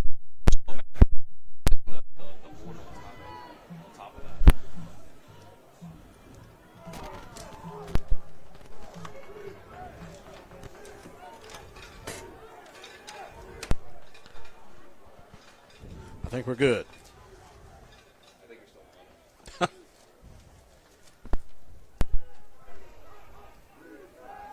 Welcome back into Rams Stadium as a pass caught on the near sideline. That's Batten with the reception as he's going to have enough for a fresh set of downs nearing midfield up to the 49-yard line. First down Rams to start quarter number 2. Shepherd leads Seton Hill 7-6. Tough catch in traffic that time. Jaden Lambert coming in for that defensive back unit for Seton Hill, lowering the boom, but big catch, able to move the chains for that Rams offense. Shepherd a yard away from Seton Hill territory. First down and 10, 49-yard line near hash for the Ram offense. One receiver to the far side of the formation. It's Ashby who comes in motion. Hardaway gets the snap to give. Up the middle is to Barnett. He is into Griffin territory. Gets down to the 48-yard line on first down. Gain of 3, 2nd and 7 now for Shepherd. You see, Shepherd has made an adjustment, just trying to run directly at that Seton Hill defense, not trying to work them on the edge. They have really good team speed on that side of the ball, so no need to attack their strengths. Now try to attack their weakness. They don't have a lot of size up front. Shepherd certainly has a lot of size up front, so why not run behind those big uglies and try to wear them down over the course of the game? Just use it as a war of attrition to wear them down. Again, a power set as the give once again to Barnett right up the middle, and 2 yards in a cloud of dust. We've seen that from him several times so far today. As Grant Swinehart going to make his way back into the game. Looks like Jordan Barnett will make his way to the sideline, and Shepherd going to get a little faster on offense here as we see a couple of tight ends and Jordan Barnett make their way to the sideline. So expect more of a spread look here for Shepherd on third down. Swinehart, also a very good receiver out of the backfield, so almost developing into a third down type of back for this Rams offense, coming in relief of Jordan Barnett. Third down and 5. Shepherd at the 46-yard line in Griffin territory. Swinehart the back to the right of Hardaway. Hardaway takes the snap, a deep drop for him. He goes across the middle, and that one almost intercepted. He had it, but he tried to readjust it, and just the momentum of him going down to the turf is when the ball came loose. But that was Dimitri Whitehead, the defensive back in on the coverage. Had the ball, had it, made a good read. The ball was underthrown. It just wasn't. He tried to go to readjust the ball to secure that handle. And once he did that, he let it go, and the momentum just popped out of his hands. But you see, this is an opportunistic group, and Shepherd, they're going to have to play a little bit more patient and not get out of character and try to force things down the field. And Whitehead tight coverage on Batten the entire time. I'm not sure what window Hardaway thought he saw, but very tight coverage. Is Shepherd going to give the football back? Deshaun Alexander stands at the 40-yard line. We have a whistle and a delay of game on Shepherd. We'll push the football back 5 yards and just gives Alexander a few more yards to play with, get that average back up. And that's something that he's developed throughout the course of the year, getting a little bit more, better feel for the punting game. It's not about having the big legs. Sometimes you have to have directional or accurate kicks to try to pin the opponents deep, and he has improved in that area throughout the course of the year. Schrockman stands at the 15-yard line as the return man. There is the snap. Alexander gets it off a high end-over-end kick. Schrockman going to have some room to take it at the 20-yard line. Starts at the middle, now bounces to the left. Bouncing off tackles at the 15-yard line. Nowhere to go. Good coverage downfield by the Ram punt team. And Seton Hill going to get Ball back to 15-yard line, 12:37 remaining before the half here in Shepherdstown. That was the big tight end, Troy Wollaston, able to get the ball carrier down on that play. Malachi Brown was the first one streaking down the field to make him try to cut back against the grain. And again, like we mentioned, Alexander doing a good job of developing that nuance to the position. We know he has an explosive leg, but being that punter, there's a variety of different ways that you can be a benefit to that special teams unit, and you can see him working towards that end. Hayden Teska in at quarterback for the Griffins. We talked about Carter limping off the field the last drive for Seton Hill. It's going to be Teska here. The give is to Craggett to the right side. Flags coming in the area of a hold. He's across the 40 to the 45, but all for nothing is this one going to come back. And Carter on the sideline, right cleat off, and ice on the ankle. So certainly looks like his day is done, and a hold is called. So takes away what was a good run for Kyron Craggett. And that was going to be crucial for Seton Hill to have success today, is trying to knock off some of the silly penalties. We've talked about Shepherd. They've had issues with penalties this season, but Seton Hill, they've had worse problems with penalties coming into today's game, averaging 77 yards per game in penalties. So you have a team that's struggling to get some points and consistency on the offensive side of the ball. Putting yourself behind the chains because of penalties, that's not going to help you with that. Teska 24 for 46 on the year, 224 yards. On average, when he plays, about 75 per game, a touchdown and a couple of picks as he drops back to pass. A curl route on the far side. That caught at the 15 up to the 20, 21-yard line on the reception on the far side. That catch made by number 18. That's Jaden Lanos. And we were expecting to call a whole lot more in this first half than we have, as we're under 12 to play in quarter number 2. That is reception number 32 for Lanos on the year. He's coming off of a big game last week versus Edinburgh, 6 catches for 64 yards. Play action pass and nowhere to go with the football for Hayden Teska. He just throws it out of bounds over an intended receiver, so no grounding called on that play. The only receiver in the area was Clint Washington, but nowhere near making that catch. And backup quarterbacks have been a thorn in the side of this Shepherd defense all year long. They've just had their problems, and it's just been like a weird – It's developed into a thing at this point. When the backup quarterback comes in. You can say it. It's a thing. It's this developed into a thing. They have their problems with backup quarterbacks this season. They have just come in and played inspired football once they have that opportunity to get out there on the field. Teska, a quick screen to the far side. That's Washington with the reception. He's got enough for a first down as he crosses the 25, nearing the 30-yard line, being taken down a yard short of the 30 at the 29, and a first down Griffins. And Seton Hill, they have bigger wide receivers, and one of the ways that you can take advantage of those big bodies, using those quick screens, that's going to help the quarterback get the ball out of his hands quickly, help him get into a rhythm, and you know they're going to have that opportunity for a run after the catch because those bigger wide receivers are going to be bigger blockers and can anchor at that point of attack and shield off those defensive backs trying to make the tackle in the backfield. First down and 10 for the Griffins. Ball at the 29-yard line. Little read option here. Teska going to take it. Leans forward. Gets just about a yard on the play up to the 30. And you talk about the trials and tribulations of the backup quarterback against the Shepherd Rams defense this year. They've all been relatively mobile quarterbacks that have come in and caused problems for the Rams defense. That was just the 6th carry on the year for Teska, even though he's got quite a bit of playing time. So not sure you're going to have the dual threat that they've seen in a bunch of other backup quarterbacks this year. A little bit more of a pocket passer, I would imagine, here for Seton Hill. Second down and 9 for the Griffins. Shotgun formation. Craggett to the left of the quarterback in the formation. Receiver comes in motion. It is going to be a give out of the backfield and taken down immediately at the 30-yard line. That was Trey Mason on the carry, the 5'9", 190-pound redshirt senior from Chester, Virginia. Gets back to the line of scrimmage, and no more. Third down and long. 3rd and 9 coming up for the Griffins. Nathan Muley crashing in off the edge that time. The Rams having an 8-man box that time, anticipating a run, and they anticipated it quite well. And Nathan Muley able to crash down and just lower the boom on the ball carrier that play. 3rd down and 9. One receiver to the left of the formation, 2 to this near side. Craggett is the back. He goes from left to right in the shotgun formation with Teska. Teska drops back to pass, going to go deep down the left side. That one, a one-handed catch attempted, but not able to bring it in. Pass falls to the turf, incomplete, and a 4th down and long, 4th and 9 now for the Griffins, and they will send the punt team on.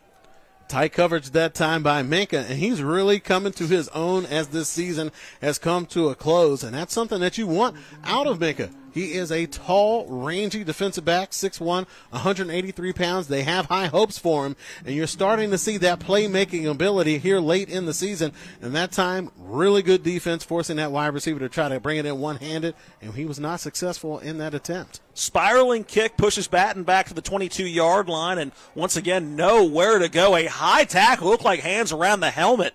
No flags come in, so apparently a clean tackle. Batten easy to see today. He's got the neon green mouthpiece and gloves on. Senior day for him. Look good, feel good, play good. Yep, no doubt about it. And he certainly has played good this year. One of the big bright spots on this Shepherd team this year, and one of the guys that has been fun to watch on the defensive side of the football. What an October he had on special teams and on defense, winning Player of the Week in those categories in back-to-back weeks. And you can just see his veteran leadership has really helped solidify that back end of that Shepherd defense. We talked about their communication breakdowns early on in the season, but again, having that steady hand on the wheel, that's going to help you navigate those turbulent waters. Travis, I want you to hold on to something. Mike Hardyway's under center. Grant Swinehart is the back. It's going to be a pitch to him. He starts to the right now, cuts up the middle, and he's got a lane as he crosses the 25 up near the 30-yard line. They will give him the 30 on the carry. That's a gain of 9 on first down. 2nd and short coming up for the Rams, 2nd and 1. And that's one of the benefits of having that deep toss like that coming from under center. It allows that running back to really survey the land and see how those blocks are developing. And Swinehart just did a good job of putting his foot in the ground, cutting it back to the weak side, and he had a good lane to run through and getting a nice chunk play on first down for this Rams offense. 2nd down and 1. Ball at the 30-yard line. Swinehart is the back. To the left of Hardyway in the shotgun formation. Hardyway drops back to pass, looking right, gets hit as he throws, looking for Malachi Brown, and just beyond the reach of Brown at the 45-yard line. He also had Ashby going deep.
opportunity to come down with that football. Definite size advantage over Thomas Johnson, the 6'2 linebacker, just not able to come down with it. Brings up a 3rd down and 10. Just a good job of distracting Lanza on that play. He had an opportunity to bring it in, but it's easy for us to say we're sitting up in the press box and don't have Johnson in our face. Big horse, and Hardyway is smacked in the backfield. The ball comes loose, but Shepard able to fall on it. Would they bring 7 or 8 on that play, Travis? And Hardyway, no way he was going to get that football out. Crushed for the 2nd time today.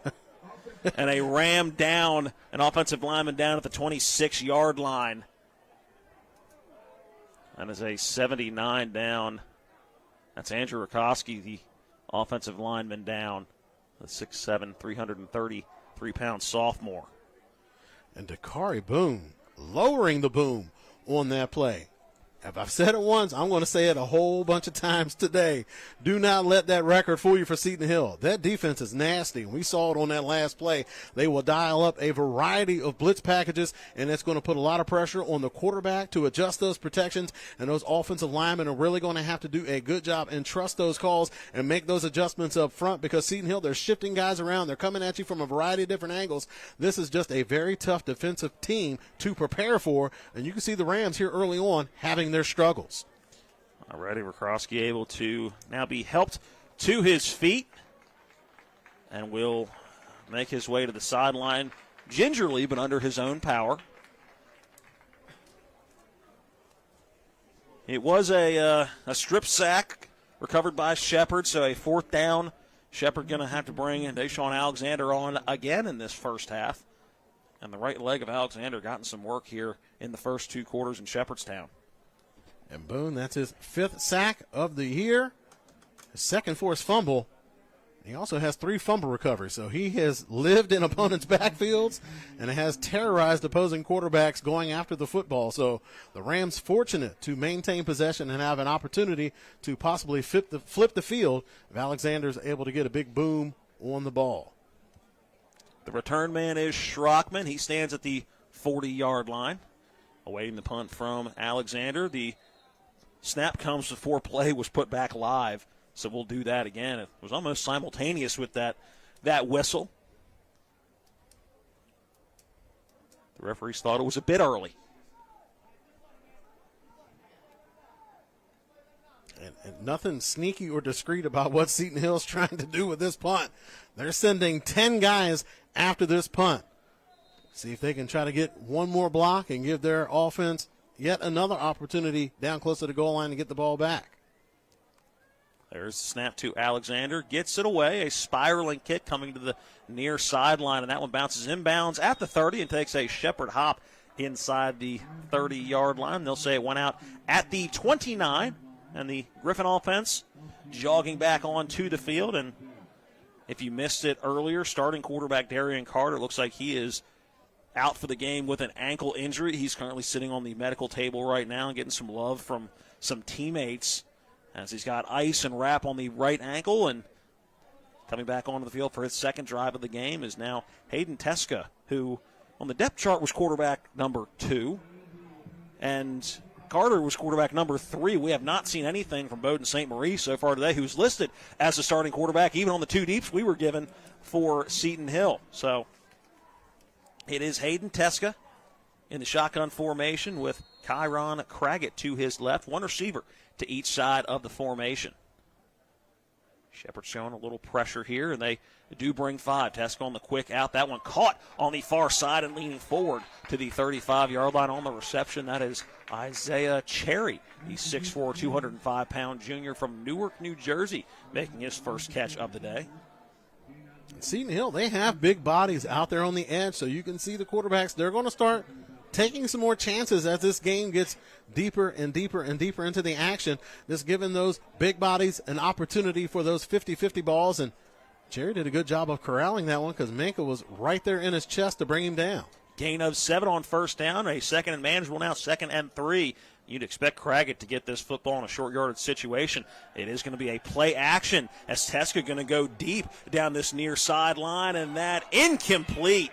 Little bit of contact, but not enough to throw the flag. The intended target down the field was number 8. That was Julian Jordan, the 6'2", 210-pound grad student. And Jordan, you're a veteran baller. You got to sell that. There was contact on that play. You didn't do anything. Come on now. You got to make your best chance for the Academy Award on that one.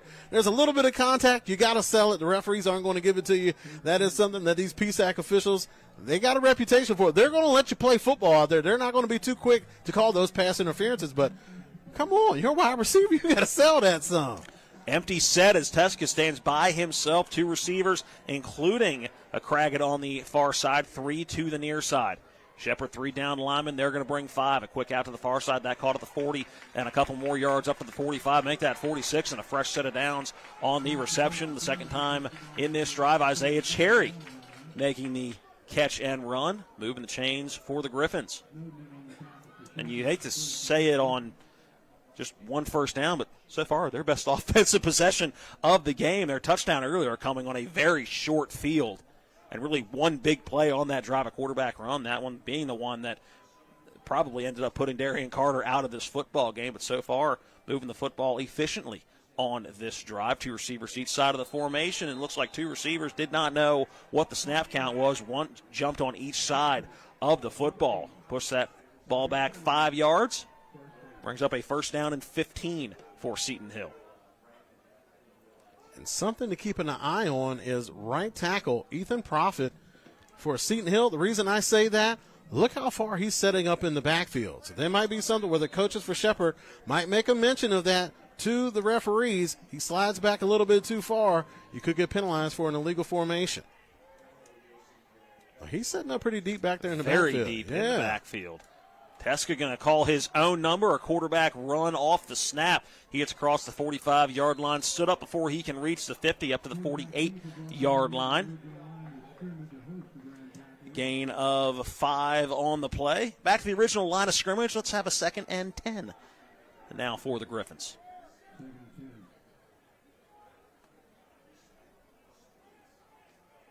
Couple fresh legs coming in at receiver off the Seton Hill sideline.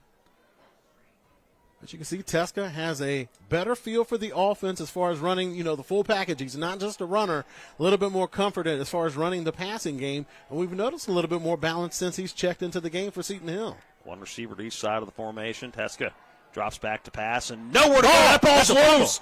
Seton Hill able to scoop it up in the backfield. Luckily able to scoop it up. There was a lot of Ram helmets around that football. It was Craggett able to really just have the ball bounce right up to him. It could not have bounced any better if you're Seton Hill.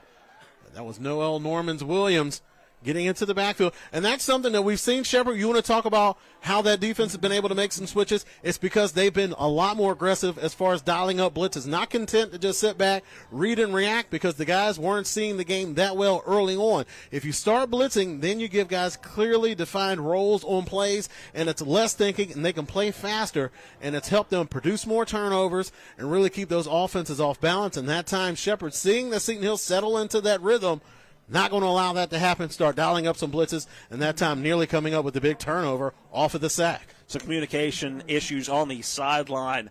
Head coach Kevin May is going to take the timeout for Seton Hill. We'll step aside and pay some bills as well. We're back in 30 seconds. This is Shepherd Ram Football on TV 10.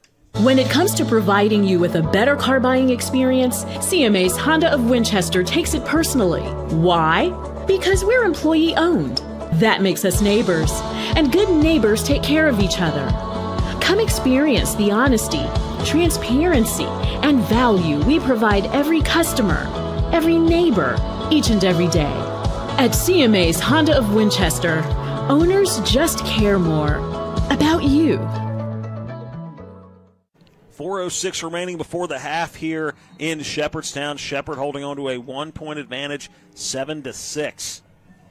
A lone point, if you missed it, separating the two teams was a blocked extra point, almost taken back for 2 points for the Rams, hauling about 4 yards short on the return. 3rd down and long, 3rd down and 16 for Seton Hill out of the timeout. 2 receivers to each side of the formation. Teska in the shotgun. To his left in the shotgun is Kyron Craggett. Waiting that snap is Shepherd, just 2 down the linemen to give this to Craggett. He goes right up the middle, bouncing off tacklers. He's into Shepherd territory, inside the 45, spins down to the 40, and that's enough for a first down. A 3rd and 16, a quick And Craggett able to show why he is so explosive, pinballing off tacklers into Ram territory and a fresh set of downs. You can't have that if you're Shepherd, especially out of a timeout. Craggett, again, we talked about a very good running back. You can't give him opportunities like that to get some confidence and give him some room to make something happen. Shepherd showing a lot of respect to those big bodies on the outside as far as those wide receivers are concerned, playing more coverage on that play, and that just opened up some big running lanes. A conservative play call, but an effective one that time, just putting the ball in the hands of Craggett and letting him make something happen. Tesco waits that snap. Little read option here as he takes it and stumbles forward to right back to the line of scrimmage. Second down and 10. Little zone option there. Yeah, Wimberly able to trip him up a little bit on that play. And as we mentioned, Hayden Teska, not quite the running threat that the other two running backs on this roster present, but you still want to show that aspect of your game just to give that defense a little something extra to think about, make them play you honest, and that's going to keep a little bit of extra attention off of your running back, because once you kind of show that hand where we're just going to really hand the ball off to Craggett, that's when that defense can really dial things up and start pinching down on that run game. Second down and 10, ball at the 38-yard line. Teska, the give is to Craggett right up the middle, and he's in to the second and third layer of the defense inside the 25-yard line down to the 23, and that's enough for a first down. Seton Hill, and he hit that hole quick. He's tough. He's tough. There's no doubt about it. And that's one of the things that we've seen all year long is don't let those records fool you. There's some good football players, even on the teams that have the worst record in the PSAC. These were guys that led their high school teams. They're guys that play with a lot of pride, and they have ability. And when they have those opportunities, they're going to show you. Teska going to try to get Shepherd to jump quickly, but we hit 2 minutes remaining in the first half, so we will step aside, take a 60-second break for the 2-minute timeout here at Ram Stadium. Seton Hill driving. Shepherd still holds the lead, however, 7-6. This is Shepherd Ram football on TV 10. Take Rock's Chicken everywhere. A perfect mix of white and dark meat for any occasion. Rock's 12-piece chicken, $12. Rock's local market. Take Rock's Chicken everywhere. It's perfect for any occasion. Rock's 12-piece chicken, $12. Rock's local market. Someone asked me, who's the brains behind Skinner Accident and Injury Lawyers? And what did you say? I said it was a team effort. Everyone works together to win for our clients. Well, that's true and very noble of you. But I could still beat you in cornhole. You're on. If you're hurt and almost heaven, dial the 7s. 304-777-7777. SkinnerWins.com. Second quarter of today's game brought to you by Parsons Ford of Martinsburg, located at 1400 Shepherdstown Road and online at parsonsford.com. They became number one by making you number one first. Parsons, first down and 10 for Seton Hill. Ball at the 24-yard line in Shepherd territory. Two receivers to the far side of the formation. Craggett goes in motion to the right. Little zone option again. Teska going to keep it as he lowers his shoulder inside the 20-yard line down to what looks like about the 18-yard line. He was running behind his big left tackle on that play, Jordan Bakpa, the 6'3", 285-pound junior, leading the way there off the edge. Not too often you see a tackle trap in today's game, but effective play call that time around. Second down and 5 as Seton Hill going to wisely take their time. Shepherd only one timeout, used 2 of them in the first quarter. Man in motion on second and 5. Craggett to the right of his quarterback, Teska in the shotgun formation, now moving out of the backfield to his left. Setting up a screen, instead going to be a fade route to this near side. A lot of contact downfield. No penalty call. Going back and forth, and I agree on the no flag being called there. Receiver and defensive back going back and forth. The intended target was Isaac Ashley on this near side. Ball falls incomplete. Third down and 5 coming up for Seton Hill. A good defense that time by Giody Tolbert, and the reason that he didn't draw the penalty on that play, he did a good job of getting his head around locating that football. Both of those guys had the same right to the football, and the defender, they're going to let you get away with a little bit of contact if you're trying to locate the ball and make a play on the football. And that time, Joe DeTolbert, again, just a savvy veteran defender able to make that play. Teska pump fake to the left, tries to work up the field and nowhere to go, doesn't even get back to the line of scrimmage. That's going to be a sack and a loss of 1, bringing up a 4th down for the Griffins. And that was a missed opportunity that time by the Griffins. You can see Minka out there yelling at his defensive backs. He needed help out there. He was out there all by himself trying to cover 2 wide receivers. A communications breakdown, just Seton Hill not in a position to take advantage of it. On a 4th and 6, the Griffins offense going to stay on the field. Looks like some personnel issues on the Ram defense, and they're going to have to use a timeout, and they do. You can see Minka is absolutely livid over there on the sidelines. He's talking. The question is who's listening to him over there on the edge? With just 33 seconds left before the half, we'll go ahead and keep it here and let you know what's coming up at the halftime break, our halftime scoreboard show, brought to you by Rosedale Funeral Home and Cemetery. That will be Kyler High back in the studio. He will give you some scores from around the PSAC, the Mountain East Conference, and some Division I games of interest as well. We'll give you some stats and some scoring recaps. That'll be a short segment here today, so at least so far. Just 1 score apiece. Seton Hill, a 4th down coming up. Let's see out of the timeout if they elect to go for it on 4th down or whether they will send out the kicking unit the way they're huddled right now, I would imagine, and seeing the kicker still on the practice net, they're going to go for it. Last game of the year, they're trying to send a message to the rest of the PSAC going, hey, like you just said, Travis, we might be 4 and 6, but that doesn't mean anything. They're trying to punch it in. They're trying to take a lead going into halftime, and a 2-for-1 opportunity for them. They're going to get the ball to start the second half. And Batena, the place kicker for Seton Hill, has been anything but a sure bet. 4 of 10 as far as field goal attempts are concerned. So you're not going to have many opportunities to get down here in the red zone, getting in scoring position. So you don't want to risk it on a kicker that has been inconsistent. We'll be nice about it. So you're going to take your chances with your offensive unit out there on the field. Receiver comes in motion. It looks like Shepherd's defense. Free play. It's going to be a free play, a fade route into the side of the end zone, and that incomplete out of bounds, but that's going to take a 4th and 6 and make it a 4th and 1 following jump on the near side by the Shepherd defensive line. Coming in after the timeout, you figured everybody was going to be set, but Seton Hill sends some guys in motion. That's going to put some pressure on the defense to try to make some quick decisions, and that time just the hard count with the motion was too tempting for that defensive lineman to stay on his side of the ball. And Seton Hill able to make a smart football play to draw the defense off and pick up an easy 1st down. 4th down and 1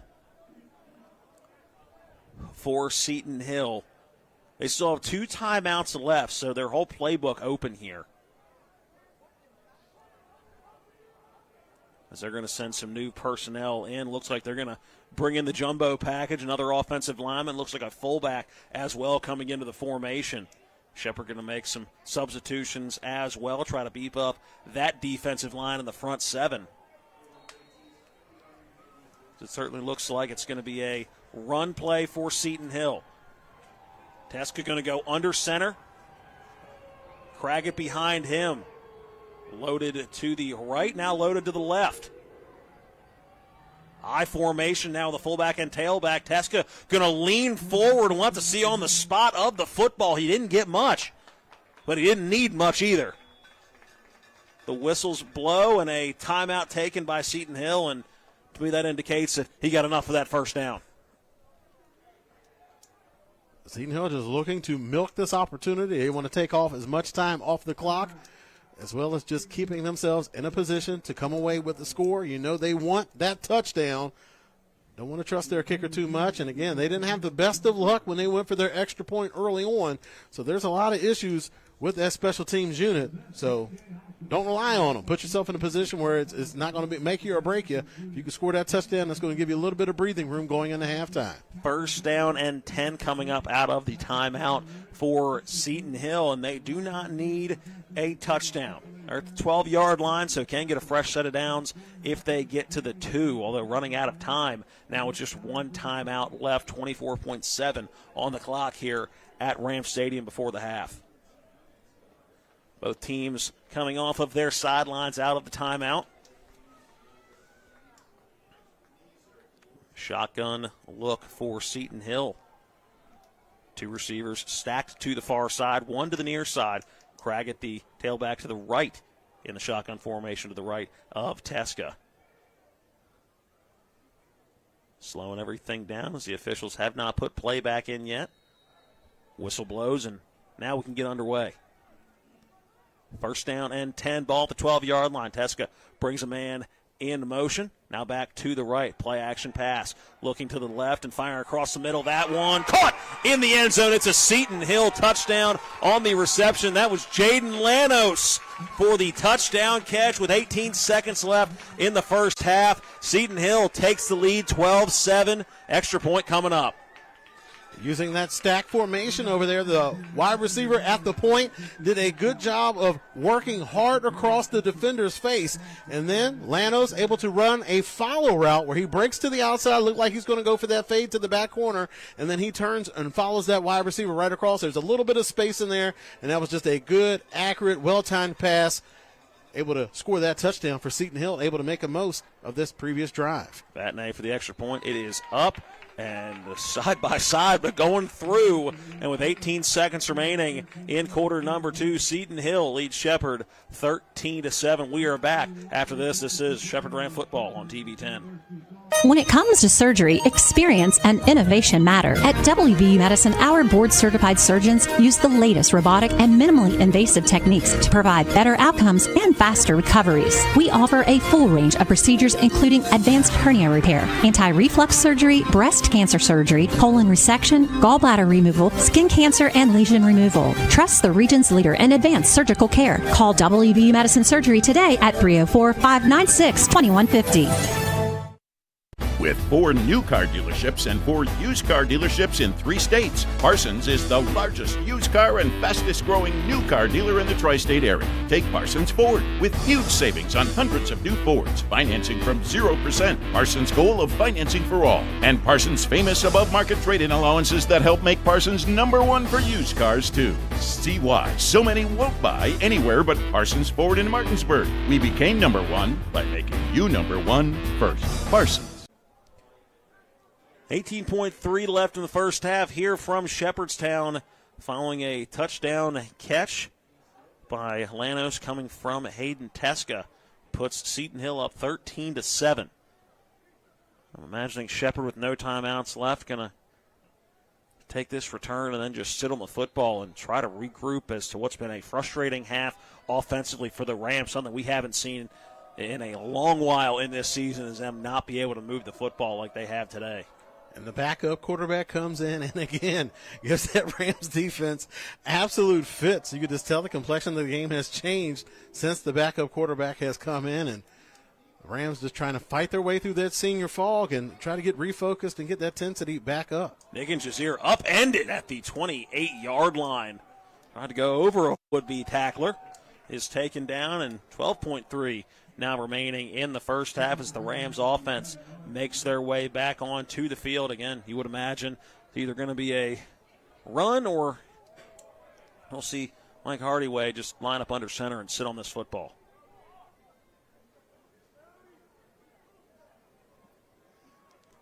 And at this, get the ball, so they're going to go ahead and kneel it and get out of this half, and I imagine Coach McCook is going to breathe fire. Light some fires yes, in the locker room to our left yeah. at the half. And Hardyway does take it and take a knee.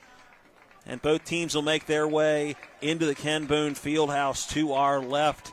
Shepherd needing some adjustments offensively at halftime as the clock's at 0 in the first half. And right now it is the visiting Griffins from Seton Hill looking to spoil Senior Day. They lead 13-7. We'll step aside and take a timeout and start our halftime show when we come back. Some stats, some scoring recaps, and then send it back to the studio for some scores from around the area.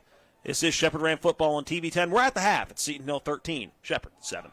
When will I be able to retire? How do I make the most of the money I have? How do I leave a lasting legacy to my loved ones? I'm Philip McCoy, financial advisor with the Mirius Group, a private wealth advisory practice of Ameriprise Financial Services Incorporated. Call us today at 304-263-4343 to help you make the most of your financial future. Our office is located at 1270 Winchester Avenue, Martinsburg, West Virginia. Ameriprise Financial Services Incorporated, member FINRA and SIPC. With 4 new car dealerships and 4 used car dealerships in 3 states, Parsons is the largest used car and fastest growing new car dealer in the tri-state area. Take Parsons Ford with huge savings on hundreds of new Fords, financing from 0%. Parsons' goal of financing for all. And Parsons' famous above-market trade-in allowances that help make Parsons #1 for used cars, too. See why so many won't buy anywhere but Parsons Ford in Martinsburg. We became #1 by making you #1 first. Parsons. Most insurance companies see you as a claim number. Most law firms see you as a case file. When their top priority is their bottom line, you only get a fraction of the attention that you deserve. At the law firm of Burke, Schultz, Harmon & Jenkinson, it's personal. We listen to our clients to see the whole picture, because every part of you is important. For a team built on relationships and results, call Burke, Schultz, Harmon & Jenkinson at 304-LAWYERS. Or visit us at burkeandschultz.com. It's the new normal. You live, work, and play everywhere. Whether it's the family car or the family business, you need insurance that keeps pace with your changing life. Home on the job or working from home, peace of mind comes from knowing your whole world is covered. No matter what happens or how big it grows, whatever your new normal, Erie Insurance's award-winning service and personal agents can keep pace. Call your local agent today or visit erieinsurance.com for a quote. Welcome back in. It's halftime at Rams Stadium. 13-7 Seton Hill leading the home Shepherd Rams on Senior Day. And a struggling offense on both sides. But for the Ram offense, take away the first drive, and they have not done a whole lot since then, Travis. Our halftime show brought to you by the Mansion Freddie Law Firm in Martinsburg, where it's about seeking justice for you. Go to wbjusticelawyers.com. And I want to circle back to a word you used earlier in the game. And we talked about the intricacies of inside the 10-yard line offensive play calling by Rob Ambrose, and you used the word cute play calling. And it almost seems like that's kind of what we've seen so far offensively today for Shepherd. We've seen a little bit different look. We've seen a couple of single back and Hardyway under center, some pitches, some different things. And while you do kind of want to see what you have in some of the younger guys, you do want to see what the capability is of this offense with certain play calling. You've gotten away for the most part of what's gotten you the last 6 straight wins, and it seems like it's not the, hey, let's line up in the shotgun formation, let's give it to Barnett 3 straight times, get 3 yards in a cloud of dust. And you can credit the defensive line for Seton Hill as well, but it does seem a little bit to me like it's just been some unique play calling based on what we've seen from Rob Ambrose so far this year. And we talked about it being Senior Day, and the guys are really going to have to work to get refocused on today's game. I think you could say the same thing to the coaching staff. Yes, it will be nice to work in some of those younger guys and get them some experience. However, you have a football game to win. That should be the focus. That should be the goal. You want to win, and then over the course of the game, then maybe you start working in some of those younger guys. But you can't go out there, like you said, like we said, you're out there, you're getting cute, and you're just allowing that Seton Hill team to start playing with more and more confidence, and now you're in a dogfight. Now you're having to come back here in the second half. You see this Seton Hill crowd, they traveled well. They're fired up. You don't hear that same type of enthusiasm over there on the sideline for Shepherd. So you've got to do what you've been doing well all year long, handing the ball off to Barnett, allowing him to have success. In the carries, the few carries that he's had in the first half, he's had success, and you can see that advantage heavily in favor of Shepherd. So I'm not sure why you're trying to do these many different things when you see it's not having that success. This is a defensive unit that you can't take lightly. You have to come in with your #1 game plan. And something that an older, wiser coach once told me, you have to coach the game that you're in. And that's something that this Shepherd coaching staff, they have to do. You're in a dogfight, so you have to coach it just like that. You got to coach it in a dogfight. You got to stick with your money plays and just really bear down and try to get back into this ball game, because the worst thing you want to do is go out there and go up against a team that believes, going up there against a team that's desperate, and now they have some confidence on their side. So now the dynamic has changed, and now you got to try to take that initiative back here in the second half. And Shepherd, you're punting, you're kicking the ball off here in the second half, so the defense has to set the tone, and then the offense has to go out there and really just get back to your bread and butter. Nothing fancy. Hand the ball off to Barnett and let the magic happen. I don't know what's going on here in the first half, but Seton Hill has certainly taken full advantage of it. And one thing they've been able to do defensively, talking about the Griffins, pin their ears back and get after the quarterback. Yes, they're bringing 7, Yes. 8 guys multiple times, at least once a drive. You see them with 5 down and bringing those linebackers, bringing a safety on the blitz. And Mike Hardaway has certainly felt that. A couple of big hits that he has taken today, and they're doing a good job on the defensive line, getting their hands up. A couple of blocked passes that were batted down at the line, especially those first couple of drives for Shepherd offensively. So definitely some work to do as we get closer to the second half. All right, we're going to step away from the field, send it back to Kyler High for the halftime scoreboard show at the station. Some scores from around the PSAC, as it is championship weekend in the PSAC. He should have an updated score from that, as well as some scores from the Mountain East Conference Division I. And, hey, there is some high school football going on right down the road here in Shenandoah Junction. It's a battle of Jefferson County, Washington, and Jefferson. He'll have a scoring update from that as well. At the half, it is Seton Hill 13. Shepherd 7. This is Shepherd Ram Football on TV 10. The Palace Lounge in Martinsburg is the place to be. Join us every night to relax and enjoy football or basketball games featuring either the Martinsburg Bulldogs, Shepherd University Rams, or West Virginia Mountaineers. We will have steak night every Wednesday, trip nights every Thursday, and now taco and margarita nights every Tuesday. You can find us on Facebook or call 304-267-7520. The Palace Lounge is located at 1350 Edwin Miller Boulevard in Martinsburg.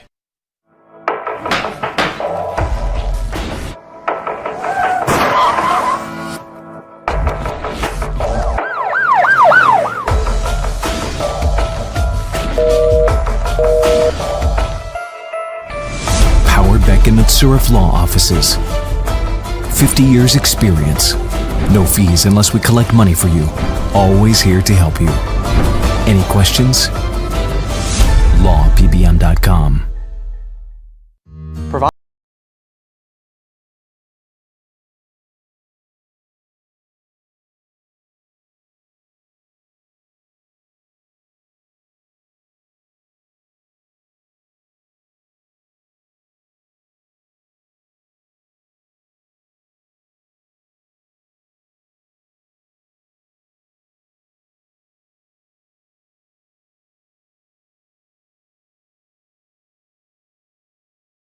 Pre-planned my funeral to make it easier on my family. They were relieved to know I'll get just what I want. My family actually thanked me for taking matters into my own hands. Turns out having this awkward conversation wasn't awkward at all. Pre-planning is my choice. There are certain things about me my family may not know. Now they won't need to guess. The choices are yours. The peace of mind is theirs. Pre-plan your funeral with Brown Funeral Homes and everything will be taken care of. Find out more online at brownfuneralhomeswv.com. Brown Funeral Homes, here for you.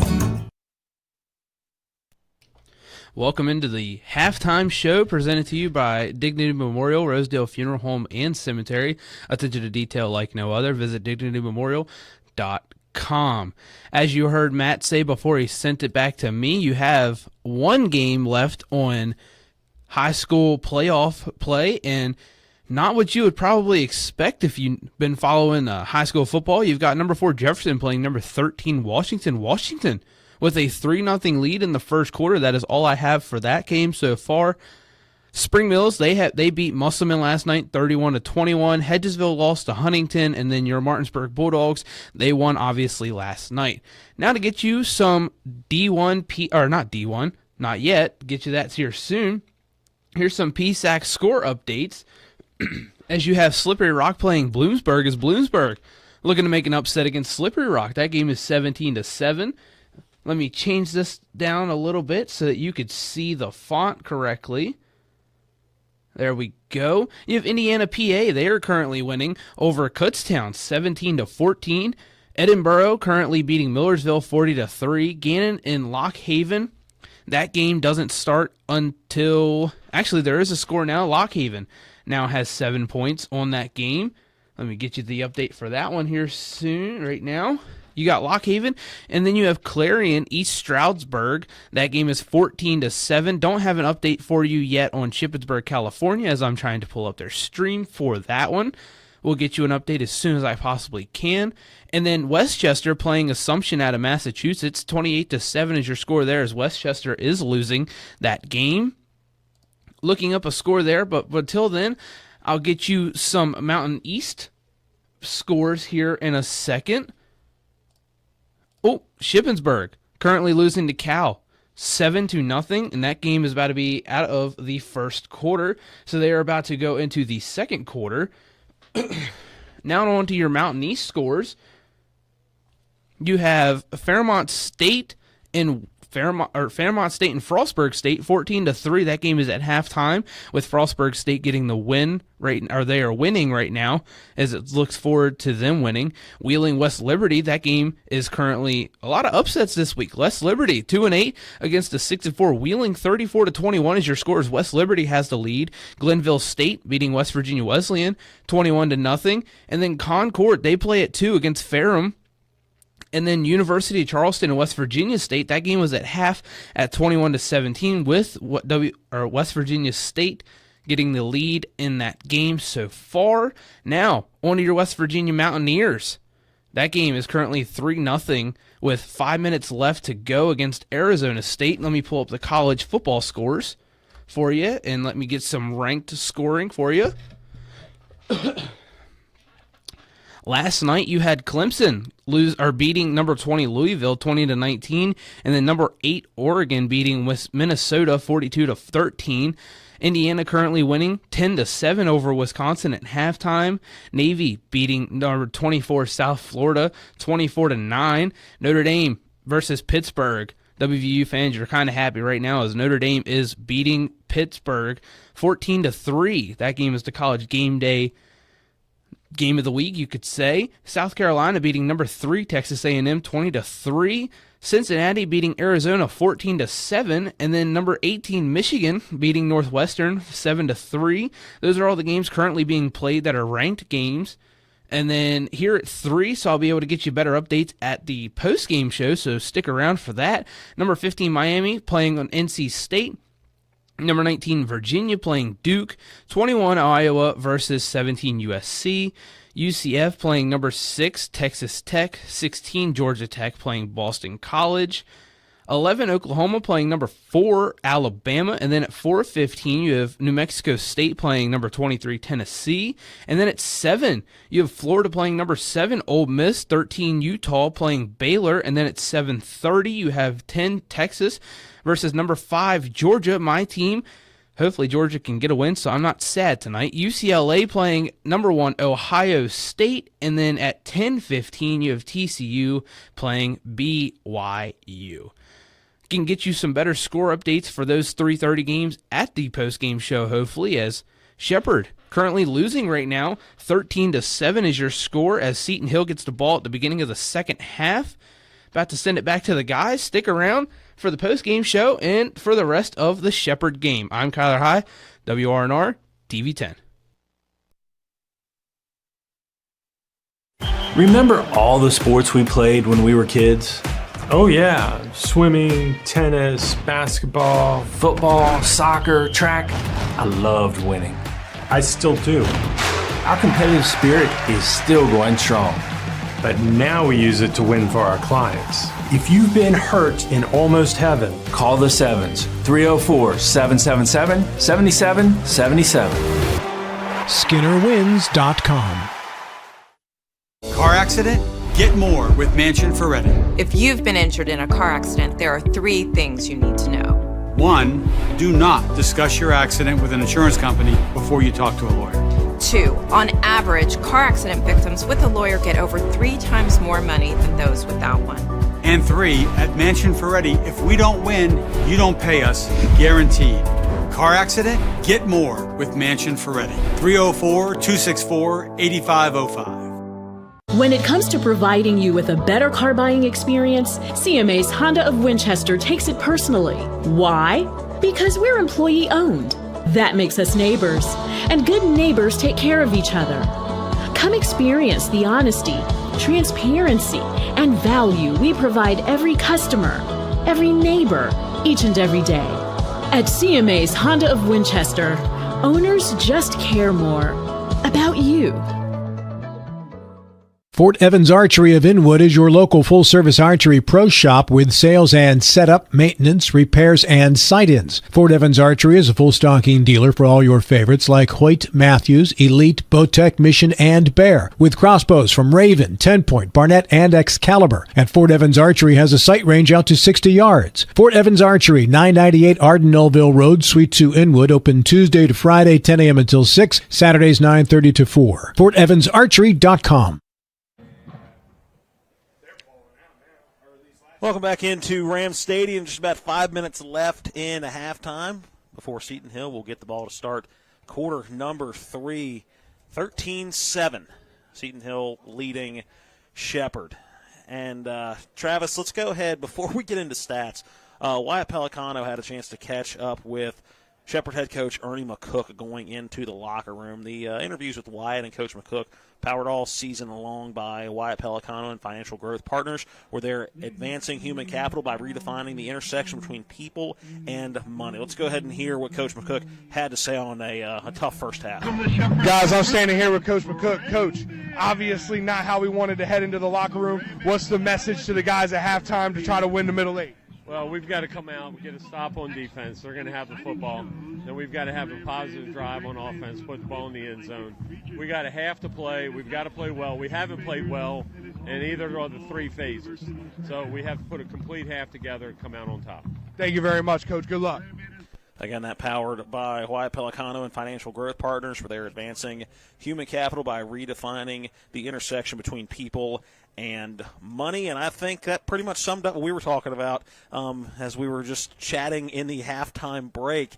And all three phases. You haven't seen anything defensively that was okay. If you stop and it's a 7-6 game at halftime, you can at least hang your hat on. Okay, you leave the only touchdown drive being a 19-yard drive. That was 2 plays. It was a little momentum shift right there, and you can at least hang your hat on, okay, defensively, not playing bad. You let them drive down the field the way they did. You're talking about a backup quarterback on top of the backup quarterback at the start of the football game, and just a frustrating first half, and you could definitely hear it in Coach McCook's voice. And just revisiting what the keys were for Shepherd coming into today's game, you want to get off to a fast start, shake off the senior day fall. First drive, okay, kind of check that box, but then the miscues started to happen right after that. So they lost their focus after their first drive. You want to protect the quarterback and pound the rock. You haven't done that well. Only 11 carries between Swinehart and Barnett, and Hardaway has taken some hard shots out there so far, so they're not able to do that. Clean on special teams. Haven't been able to do that. They've been able to get pressure on the punts. They've been able to block punts. So, again, Shepherd not doing what they needed to do to win this game. And right now, one of the biggest disparities, and it's got to be frustrating for Coach McCook, is the disparity in intensity. Seton Hill's playing like they have something to play for, like they're going into the playoffs next week. And Shepherd, it just kind of seems like they're going through the motions here in the first half. So if Coach McCook had that fiery halftime speech to get these guys motivated, they're certainly going to need it here in the second half, because you know Seton Hill is feeling pretty good about what they were able to accomplish here in the first half, and they're coming out here in the second half playing for the win. So now you're going up against a team that you didn't want to have to play against, a team that believes. So Shepherd is going to have to come out and really establish themselves here in the second half, and like Coach McCook said, they're going to have to do it with intensity in all three phases of the game, and they have their work cut out for them, because right now Seton Hill, they're rolling. Let's get into some first half stats brought to you by Hagerstown Ford, revolutionizing the car buying experience. Go to HagerstownFord.com for more information. Starting with some team stats. First downs for Seton Hill, 7, Shepherd 6. So pretty even on that, but other than that, those are the most fun stats we're going to have as a team in this first half. Rushing yards for Seton Hill, 16 carries, 65 yards. For Shepherd, 16 carries, 26 yards. Just 26 yards on the ground for this Shepherd team is something I don't think I ever thought I would see in the first half. Take away the Kutztown game maybe, but everybody else in the schedule, I would have never imagined to see just 26 in the first half. In terms of passing efficiency, Seton Hill 6 for 10 and 50 yards through the air, 45 yards through the air for Shepherd, just 5 for 12 passing. 26 plays run for Seton Hill in the first half for 115 yards, and for Shepherd, 28 plays run for just 71 yards. Time possession pretty well split. Seton Hill 15 minutes, 14 seconds. Shepherd 14 minutes and 46 seconds. Third down conversion, Seton Hill 4 of 7. Shepherd 3 of 7. In the red zone, both teams perfect. Seton Hill 2 for 2. Shepherd 1 of 1. Let's go to some individual stats. Running the football for Seton Hill. Craggett doing what we expected him to do. 37 yards and a touchdown on 7 carries in the first half. Carter adding 2 carries and 19 yards. He is going to be sidelined the rest of the game with a injury. And Hayden Teska has carried the ball 6 times, and he has netted 9 yards. Passing, Teska 5 for 9. Darian Carter was 1 for 1. Teska 52 yards and a touchdown. Receiving, his favorite target has been Jaden Lanos. He's got 2 receptions on 3 targets for 26 yards and a touchdown. Isaiah Cherry, 2 targets, 2 receptions for 19 yards. For Shepherd, individual stats running the football. Jordan Barnett, 6 carries for 23 yards. For Grant Swinehart, 5 carries for 13 yards. Sigler added a run as well, and he lost 2 on that carry. Receiving, Batten, 3 catches, 19 yards. Lanza, 14 yards on 2 catches. Brown, 9 yards on 2 catches. First half stats brought to you by Hagerstown Ford. Revolutionizing the car buying experience. Go to HagerstownFord.com for more. Travis, as both teams make their way back onto the field to start the second half, what are some of your keys that Shepherd needs to do to, you don't want to say get back in the football game, but get some momentum back in this football game and then get some life in that sideline? First order of business, the defense. You have to go out and get back to what was the thing that really was the catalyst to your success this year. Blitz. Get after it. Start dialing up some of those blitzes. Really force the issue. Try to take away some of those running lanes for Crackett and really put the ball in the backup quarterback's hands to try to make plays and beat you. You know, if they get down towards the red zone, they have the bigger wide receivers. They're going to be able to throw those 50-50 balls and have confidence in it. So you got to do what you can to keep them out of that position. You dial up those blitzes. Maybe you can create some turnovers and get the ball back to your offense on a short porch. For the offense, stop messing around and get back to what got you to this point. Hand the ball off, hand the ball off, hand the ball off. Use play-action pass. Slow down that pass rush. You're not going to do it. It's like a boxer. You got to go to the body early in the fight, and that's going to take some of the steam out of them down the stretch. They didn't do that in the first half, but they have an opportunity to get back to that here in the second half. Pound the ball. That's going to set things up. And then on special teams, just play clean football. Play clean football, and you're going to have a chance to scratch and claw away out of a win. But right now, you're in a dogfight. Fair catch called for on the second half kickoff as Collins, a good kickoff as that was kind of bending towards the sideline at the 2-yard line. So Seton Hill going to start with the football at the 25-yard line. Second half kickoff brought to you by Burke, Schultz, Harmon, and Jenkinson. Personal injury attorneys. Visit burkeandschultz.com where they play hardball.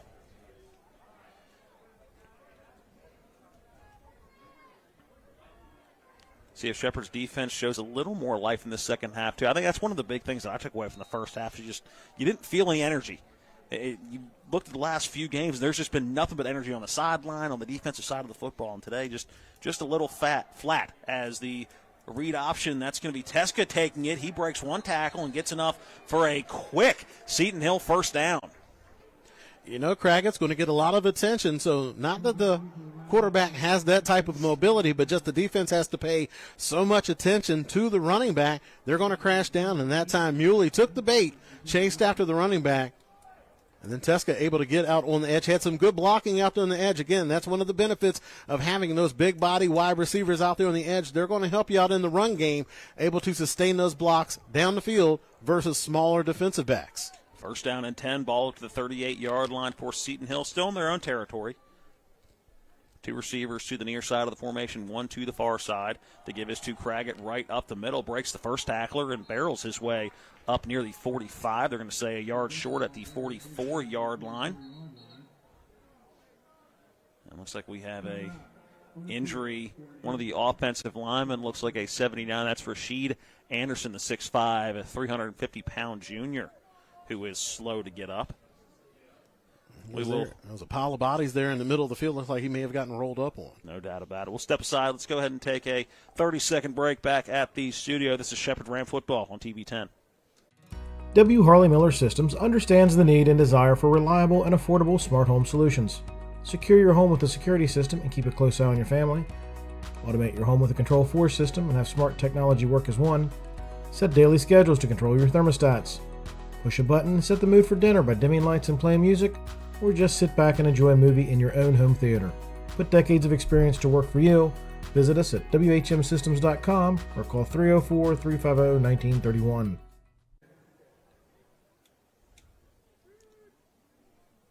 Still tending to Rashid Anderson as he is now able to get to his feet and able to get to the sideline under his own power. Seton Hill starting the second half strong offensively. First down run on the first play by Hayden Teska. Now a strong run for Kyron Craggett, setting up a second down and very manageable for the Griffins. 14:09 left in quarter number 3. Seton Hill leads 13-7.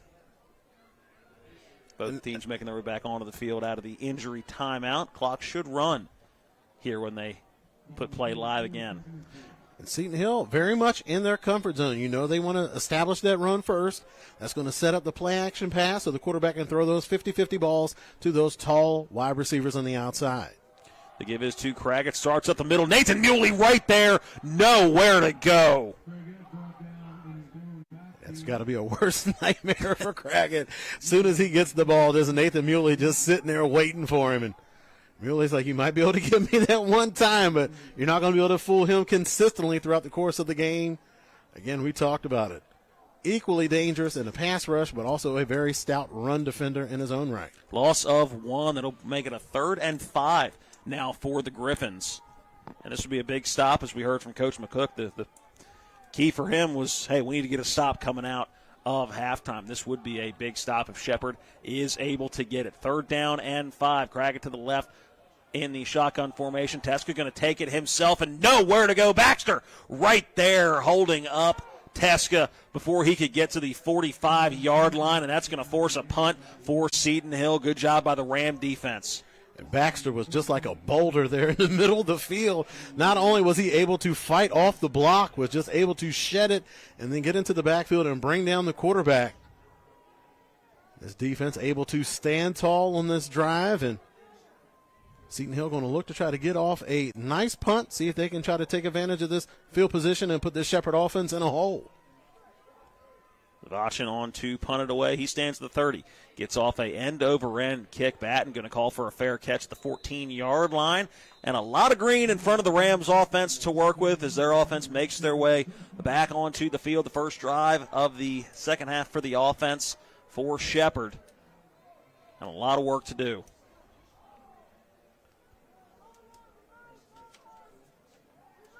Shepherd so far on the season, when you look at quarter by quarter, their best scoring quarter has been quarter number 2. It's when they've scored 113 combined points.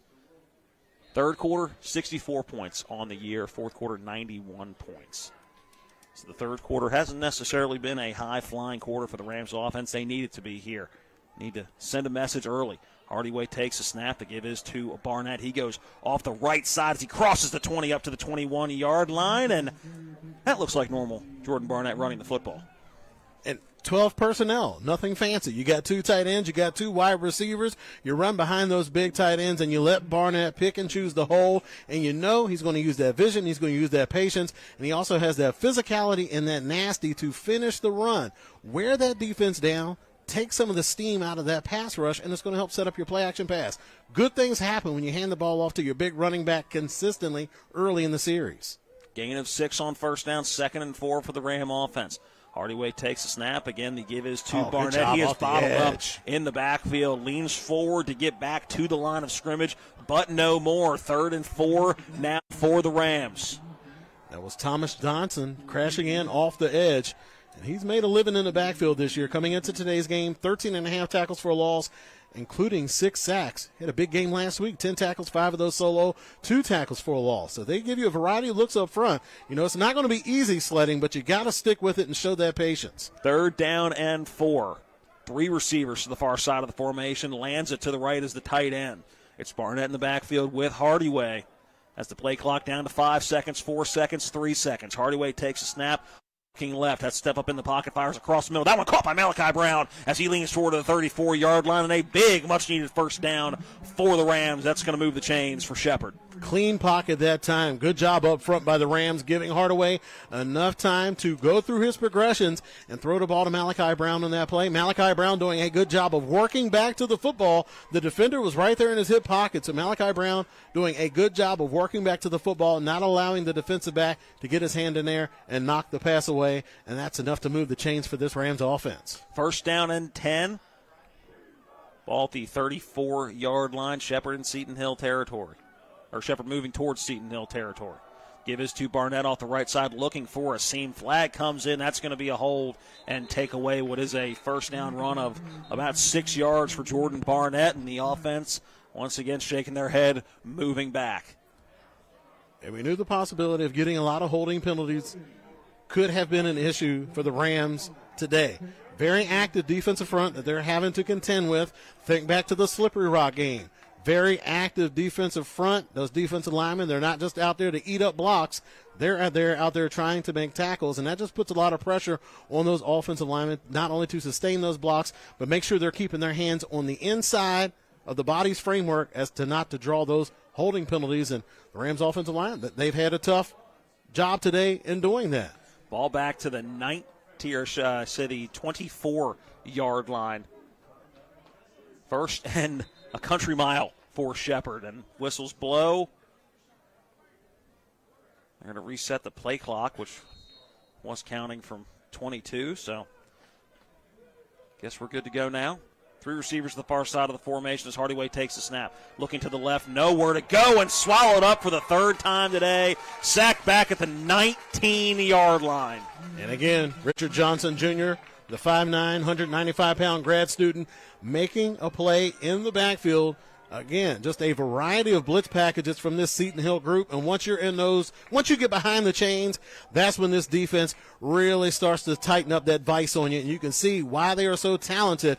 Man, if you were able to put this defense, say, with Clarion's offense, you would have yourself something special. They've just had no help on the offensive side of the ball. But make no mistake about it, this is a special defense for this Seton Hill ball club this year. Second down and 25. Not sure what page of the playbook this play is coming from.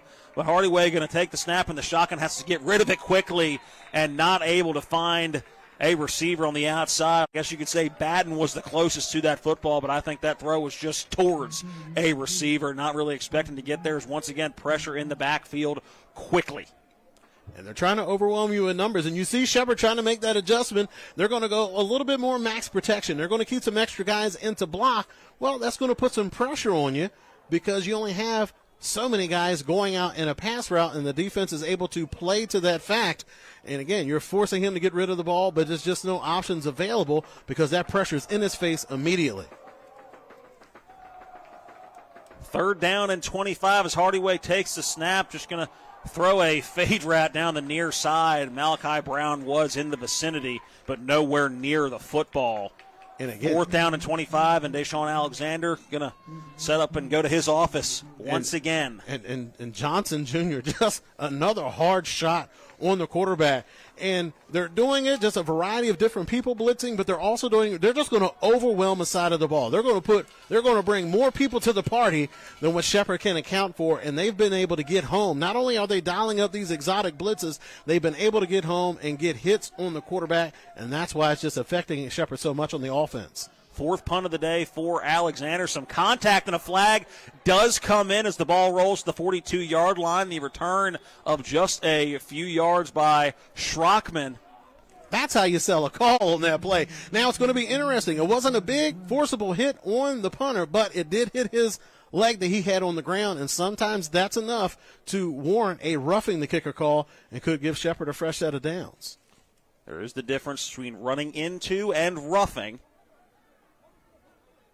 As we're waiting to hear from our head official as to which one it will be. Based on the options it looks like they're giving Coach McCook, I believe it's going to be running into, not roughing.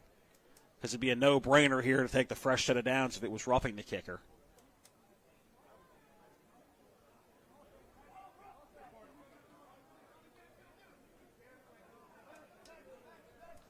And kind of a extra dose of what we saw in the first half. So running into the kicker. Yep, penalties declined, so the ball will stay at the 44-yard line. And Seton Hill, very good field position for their second offensive drive of the second half. The fourth punt already for Deshaun Alexander. And you see Seton Hill, they're embracing the game that they're in. They knew it was going to be a nip-and-tuck battle. They're ready to play that war of attrition where there's going to be field position, good defense, running the ball. They're not trying to get out of character to do the things that they like to do. And doing that, they have themselves here a lead in the second half when a lot of people probably had them counted out in today's contest. But they're playing quite well. Craggett moves from right to left. He gets the carry and goes right up the middle, stopped after a short gain of 1, 2nd and 9 coming up for the Griffins. 8:40, 8:39, 8:38 on a running third quarter clock. You stick with the run. You play really good defense. You have an opportunistic special teams unit. And that's going to be enough. That's going to be a pretty good formula to put yourself in a position to win a ball game. And right now, Seton Hill, all the momentum is on their sidelines. And the big Shepherd crowd that turned out for Senior Day hasn't had much to cheer about so far in today's contest. 2nd down and 9, ball at the 45-yard line. Seton Hill in their own territory. Jumbo package moves from right to left along the offensive line, receiver to each side of the formation. Craggett going to start up the middle, now try to bounce it to this. Ball pops loose. Craggett able to pick it back up. He's going to lose a few, and that would have been huge if Shepherd was able to fall on it. We've seen 2 fumbles now bounce right back up to Craggett in this football game. The first half, it was a strip sack with a bunch of Ram helmets right around it. This time, a punch-out fumble and bounces right back up to Craggett's belly. And Batten, just a smart football player. Just so many things that he does well on the football field. Just such a high IQ football player with the peanut punch that time. Just wasn't able to get the bounce in his favor, but he could just help out your defense in so many ways. 3rd down and 11. Ball at the 43-yard line. Teska drops back to pass. Looking over the middle, fires, and that one incomplete. Intended receiver down the field. That's a 84. That was Zach Strockman, the 6'1", 185-pound sophomore. Seen him on punt returns today. Rams secondary all over that. 3 defenders in the vicinity. And Shepherd going to get the football back. And down just 6. Halfway through quarter number 3. Still plenty of time, but you almost feel like you need to see something on this drive. You came out of halftime. You're looking forward to that first offensive possession. You didn't get anything. In fact, you had your worst offensive drive of the day. So if you're a Ram fan, if you're Rob Ambrose or Ernie McCook, you really want to see something on this drive. A low wobbler that bounces to the 32. Oh, I get away from the football. It hits a Shepherd player on the way down, and luckily Shepherd able to fall on it. Oh, that could have been bad as Ennis able to fall on it. Hit him bouncing when he was in coverage. And Shepherd, not great field position, but right now all you care about is they're able to keep the football. And Eric Poliquin, the linebacker on that play, made such a smart football play. You could tell he kind of was in between thoughts. Should I go ahead and try to block the Shepherd guy out of the way so a teammate can get the ball? He wasn't quite sure if he had anybody close by, so he kind of abandoned that block to try to go for the football. And Ennis just did a good job of sticking with the play and coming up with possession. And again, this Rams offense getting the ball deep in their own territory. Now you're in some dangerous territory for the Shepherd offense because you know the way Seton Hill likes to play an aggressive style of ball. Not sure why the referees are moving this ball back. Are they just doing it where he first touched the ball? I'm not sure why they're digging him out of that hole. So you can't advance it, but that was a retreat if I've ever seen one. Yeah. So, yeah, they should move that football back, and it looks like that's what they are doing. Yeah, I'm not sure what the conversation the referees were having about the ball. It was a muffed punt. And Shepherd was lucky to recover the ball at the 7-yard line? 7-yard line. Yeah. So, again, dangerous spot for Shepherd. First down and 10 for the Rams. 93 yards of green in front of the end zone they would so like to find on this drive. Swinehart is in the backfield. He gets the carry, starts to the left and nowhere to go. Gets up to the 10-yard line, a short gain of 3.5. And from our vantage point, there could have been a flag thrown there. There was a hand on the face mask. No yellow flags on the field. Brings up a 2nd down and 7. And you have teams, and it seems like it's stuck in two different mind states. Whereas Seton Hill, they're swinging for the fences. They're playing for the win, whereas Shepherd is playing more not to lose. And it's not helping them. And currently not going well as they're down by 6, 13-7. Second down and a long 6, short 7. Quick out route. That one caught, and that's enough to move the chains. Good out route and a quick throw, and that's what Shepherd needs to get back to. Troy Wollaston on the reception. First time we've called his name in a few weeks for a reception, but that's what they're going to have to do throwing the football. It's just quick passes with the Seton Hill defensive line really pinning their ears back. You're not going to be able to let the deep play set up until you're able to get some of those short passes and make the defense stay honest and retreat a little bit. And I like the look. You come out with a heavy run look, but then you have a quick pass to one of those guys that look like they may have been in for max protect, but they go out for a route, and then you get that one-on-one matchup on the outside, and that was a quick, accurate throw by Hardaway. First down and 10 from the 20-yard line. The give up the middle is to Swinehart. He's going to get 3.5, 4 yards on the carry.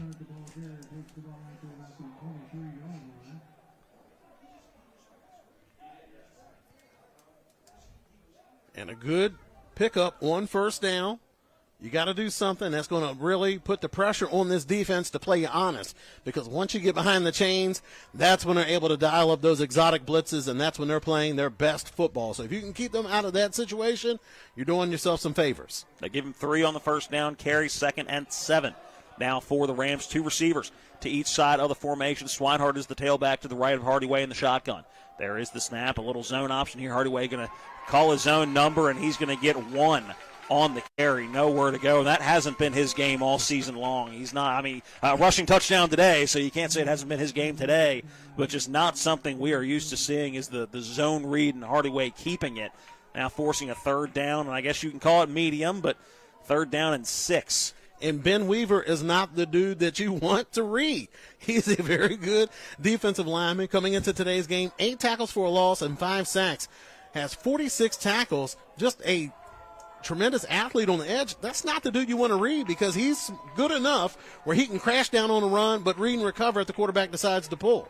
Batten comes in motion. Shotgun snap for Hardaway. Looking for a wheel route of Nick and Jazier, who makes the catch at the 38-yard line. Was he inbounds? He was. First down, Rams. Carrington, Nick and Jazier in the backfield and just ran the wheel route up the sideline. Makes a good toe tap catch, and they're going to give him up to the 40-yard line. It's a first down and much needed move of the chains for the Rams. Good play design that time. You run that wheel route, but you run it to the short side so that way the quarterback can get the ball out of his hands a little bit quicker and not having to worry about what the defense is going to do. They're going to have most of their people out to that wide side of the field, so you get that one-on-one matchup with the speedy guy coming out of the backfield. Are you surprised you didn't see a little tempo there? Yeah, that would have been a nice time to do it. To me, I would have got, even if you're not snapping it quickly, at least get to the line of scrimmage quick. First down and 10. To give his to Barnett up the middle, lowering his shoulder, getting up to the 45-yard line. Strong run for Jordan Barnett. A gain of 5, 2nd and 5 coming up for the Rams. 3:30, 3:28 now on a running third quarter clock. A quick third quarter here in Shepherdstown. The referees having to converge in the middle of the field. Things are getting a little bit chippy down there in the trenches. And you would expect that. You got a salty offensive line for Shepherd. You got a nice front 7 for Seton Hill. You know they're down there exchanging some unpleasantries in between plays, and referees just trying to keep a handle on it. Didn't quite give him the 45, so listed as a second down and a short 6 as Hardaway takes the shotgun snap. Looking to the left, he's going to go deep down the far sideline, and was it caught by Ashby as he runs into the kicking net? That is a long reception for Jaden Ashby, and a first down Shepherd. And Ashby hasn't had a lot of catches this season. So far, only 28 catches total. Had 2 catches last week for 50 yards. A very good blocker, a very good route runner, sure hands. And that time, Hardaway was able to complete that pass, but he wasn't able to watch it all the way through. He had pressure once again in his face. He's taking hard shots every time he's getting rid of the ball. The catch made at the 25-yard line before being pushed out of bounds, and again running into the punting and kicking net. So glad to see Ashby is okay. That's the ones that you get the ankles rolled up on and the injuries you don't, not that you ever want an injury, but the ones that you hate to see along the sideline. Shotgun formation to give his to Barnett. Little stutter step. He goes right up the middle. He's inside. 10, 5, touchdown Jordan Barnett, and Shepherd ties it up. Extra point to take the lead. Coming up for the Rams. And Shepherd has had tremendous success all year long, not even so much running the ball in between the tackles, running it in the A-gaps. They run it in between the guards, and that's where Barnett and even Swinehart have really gashed defenses and got some big plays, and that was a much-needed big play and a shot in the arm for that running game, getting Barnett going. You know he's going to break one eventually. You just got to keep feeding him the ball, letting him get into a rhythm. Big running backs, you got to give them a chance to build up a lather. Baker on for the extra point and the lead. The kick is up, and it is good. 2:09 remaining in quarter number 3. A touchdown run for Jordan Barnett puts the Rams up by 1, 14-13. We're back in 60 seconds. This is Shepherd Ram Football on TV 10.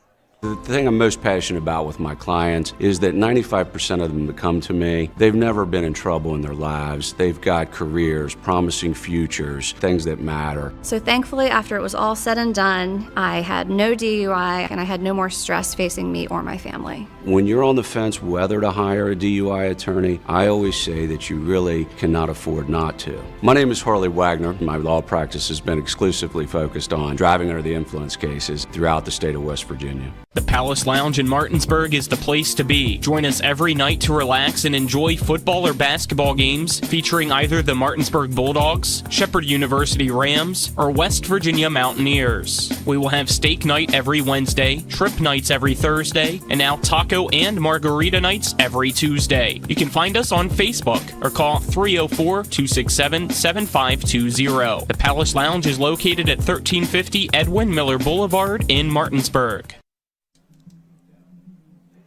2:09 remaining in quarter number 3. Shepherd regains the lead over Seton Hill 14-13. Sam Collins on for the ensuing kickoff. Third quarter of today's game brought to you by the Skinner Accident Injury Lawyers, representing accident injury claims for over 50 years. Go to skinnerwins.com. Drive that went 93 yards and was capped off by a Jordan Barnett touchdown run. Collins sends this kick deep, and a fair catch called for at the 5-yard line. Football will come out to the 25-yard line. Shepherd needed that drive. I think, to say the least, the Rams needed to put points on the board, whether it was a field goal, whether it was a touchdown, just needed some sort of momentum offensively, and a 93-yard drive will do that, especially when you're able to break off. Not a huge run, but Jordan Barnett pretty much untouched on that touchdown run. The offensive line opening up a nice seam right up the middle for him to find his way into the end zone. And good things happen when you just continue to stick with the running game. You're going to wear down that defensive front. Again, they have to be very active to make the plays that they're making. So if you're able to put some pressure on them, let those big bodies lean on that smaller defensive front, it's going to begin to wear them down, and that's when you start to see those dividends pay off here in the second half when you establish that running game.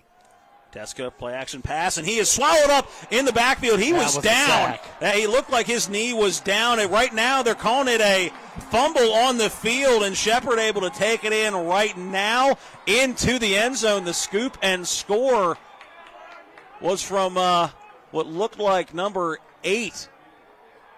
Elijah Queen on the scoop and score.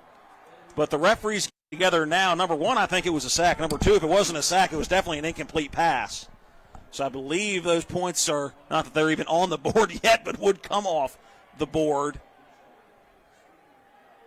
So referees huddling at the 15-yard line. It's a sack. I'll be surprised if they try to go in another direction, but. The quarterback was down. Yep. Pretty clear to see from our vantage point, his entire lower body on the ground. And again, even if it's not, I think that circles back to an incomplete pass. But a early sack in the drive for Shepherd. Again, a strong defensive start to this second half as we have 2 minutes left in quarter number 3. And Shepherd's defense hoping to keep up their end of the momentum after that Ram offensive touchdown. And Elijah Queen able to supply the pressure on that play. And he's come in off the bench, more of a rotational player this year, but when he's been in there, he has made his presence felt. The run is to Craggett right up the middle. He gets up to the 20-yard line, but nothing more. And now a 3rd and long coming up for the Griffins.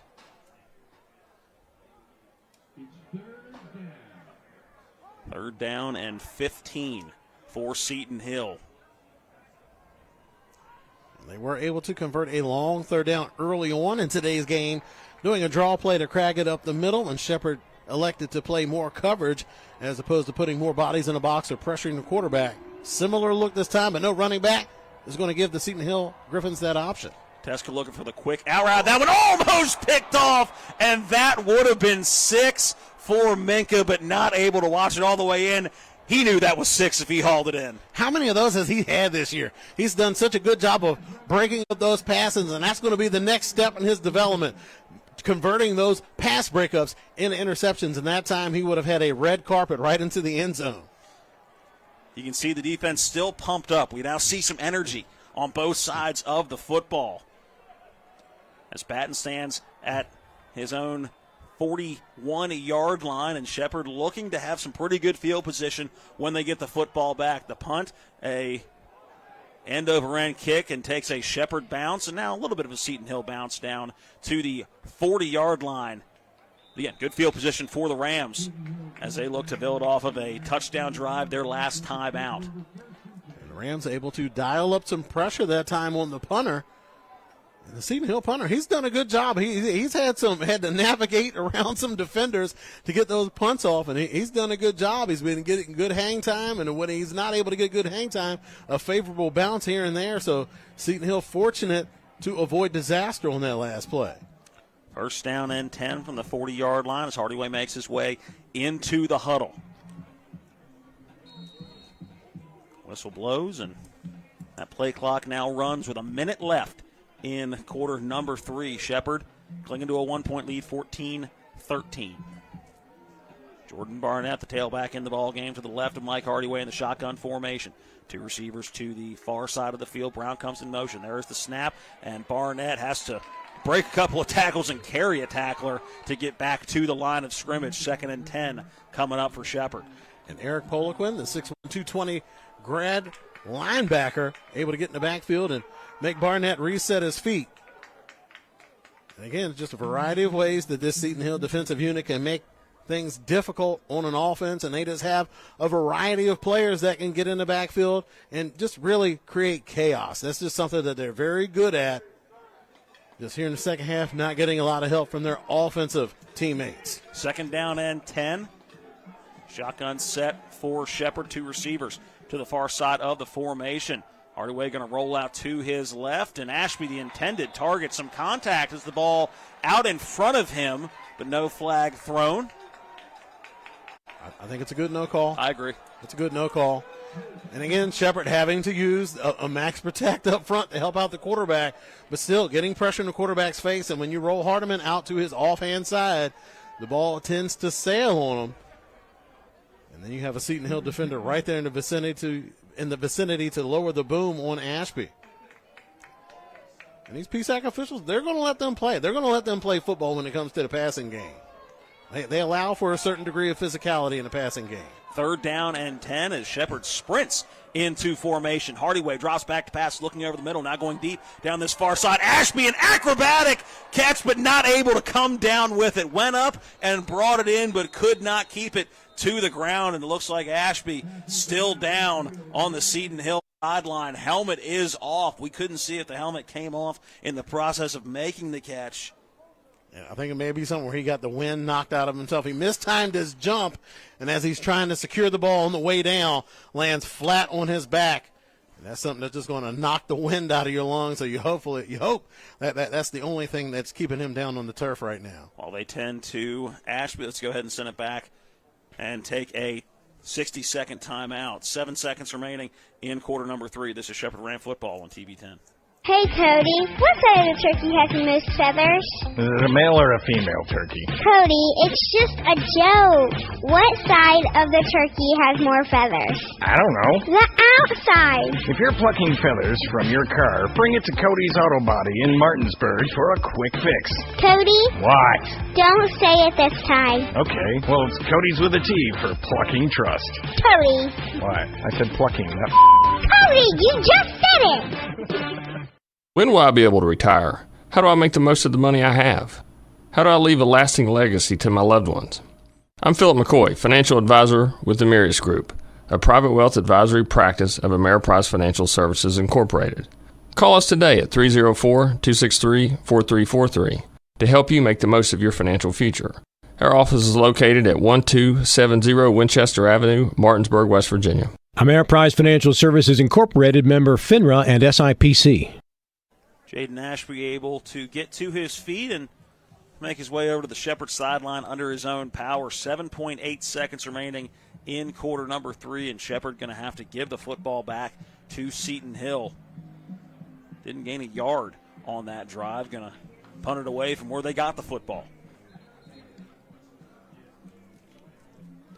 But a nip and tuck game. You have the opportunity to start playing field position now. You pin Seton Hill deep. Hopefully the defense able to stand tall once again. You get the ball back with good field position once again. So, again, you got to coach the game that you're in, and it's going to be a tough, down-to-the-wire type of game. So you try to take all the advantages that you can manage out there on the field. 5th punt of the day for Deshaun Alexander as he gets the snap and sends a spiraling kick deep. That pushes Schrockman back as he lets it bounce inside the 10 and takes a Shepherd roll inside the 5 down to the 4-yard line. And that is how we will end quarter number 3 as the clocks have hit 0. 4th quarter coming up on the backside of this break. Shepherd leads Seton Hill 14-13. This is Shepherd Ram Football on TV 10. This is Eric at Hagerstown Ford. We have been challenged to sell 20 new and used vehicles each and every day for the rest of the year. This means you save thousands. Hagerstown Ford is the largest Ford store on the I-81 corridor, ranked among the top dealerships in the country in sales volume and customer satisfaction. If you are even thinking about buying a new car, now is the time. Visit HagerstownFord.com and choose your new ride, and we will bring it to you. You will sign all the documents from your phone and skip that awful finance process that consumes your entire day in the dealership. Let's recap. Hagerstown Ford must sell 20 vehicles a day. You will sign all the documents from your phone on your time. We will bring your new ride to you, and you're done. It's that easy. If you don't like it, return it. Our return policy is better than Walmart, and our buying experience is better than Amazon. And you save thousands. Hagerstown Ford is the #1 Ford store from Winchester, Virginia to Washington, D.C., from Chambersburg, Pennsylvania to Baltimore, Maryland. Now, we want to be the #1 Ford store in the nation. Hagerstown Ford, right off Interstate 81, across from the Valley Mall. One more quarter remaining in Shepherd's 2025 football campaign, and right now they cling to a 1-point lead, 14-13 over the visiting Griffins of Seton Hill. Great punt by Deshaun Alexander and a bounce helping him out as well. That ball inside the 3-yard line, nose of the football about 6 inches shy of that 3-yard line. 1st down and 10. To give us to Craggett up the middle and nowhere to go. He is stopped at the 3-yard line, and he and Teska were standing in the end zone taking that snap, and a 1st and 10 quickly turns into a 2nd and 10 for the Griffins. And Muley once again bringing down Craggett. I'm sure Craggett is probably tired of seeing 45 in the backfield all day today. But again, Muley just such a tremendous defender. Does a good job of getting pressure on the quarterback, but also very stout against the run. They do say Craggett was able to wiggle his way for about a yard. So not a 2nd and 10, but 2nd and a long 9. Hasker, 1 second left on the play clock. It hits 0 and some early movement along the offense. The give is to Craggett. He gets across the 5-yard line up to 5.5, 6. Short gain on 2nd down and 3rd and long coming up for the Griffins. And that play clock did hit 0, but the referee's going to give you that beat after you hit 0 to get the ball off. And Seton Hill was able to get the ball off just in the nick of time, but not able to pick up much on that 2nd down attempt. Now facing this 3rd and long, backed up to the shadow of their own goal line. 3rd down and 9. Empty set momentarily. Now back to the left of Teska. Teska takes the snap. Looked like it was going to be a run. Now a quick pass caught at the 10-yard line. Not going to be enough for a 1st down, but a flag comes in late. And please tell me this is not Shepherd giving him a 1st down.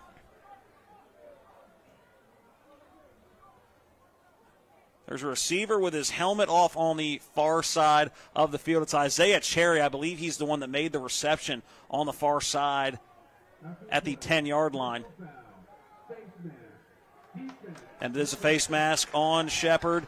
So what would have been a 4th and 2 and Shepherd getting the football back turns into a fresh set of downs. And once again on the season, the penalties have not been a lot for Shepherd, but they've come at the worst times. And you give a team a fresh set of downs. They're getting out of the shadow of their own goal line. It's a close ball game, a 1-point ball game. You can't afford to have mental breakdowns like that. You had them backed up, all the momentum on your side. Now you give them a little extra life here in the fourth quarter. Fresh set of downs and a 15-yard penalty moves the ball up to the 25-yard line. Our officiating crew having some issues today setting the football.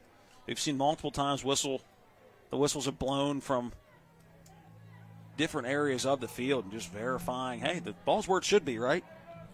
And Minka's lined up. He's out there on an island versus Julian Jordan here to the near sideline. Not a lot of safety help.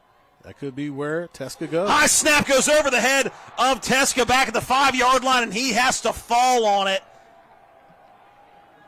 And Seton Hill once again catching a break on a fumble. That's now 3 that have somehow gone their way, and that one about 1.5 feet over the head of Teska on the snap, and he has to retreat quickly and fall on back at the 5-yard line. So a loss of 20 on the snap brings up a 2nd down and 30 for the Griffins.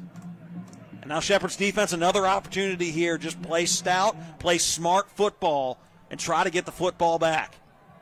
Tackle. 2nd down and 30, shotgun formation. Teska stands in his own end zone with the snap, looking for the quick out. That one caught at the 10-yard line, and a penalty flag coming in. And Teska threw that football from the end zone. So let's see what this penalty flag is. Teska's pointing in the area of Shepherd's defense.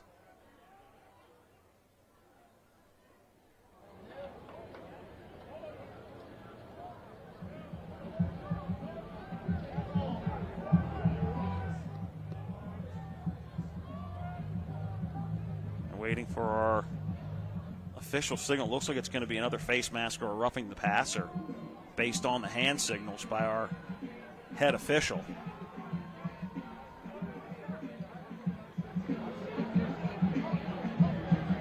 During the play, illegal hands to the face. Offense, number 71.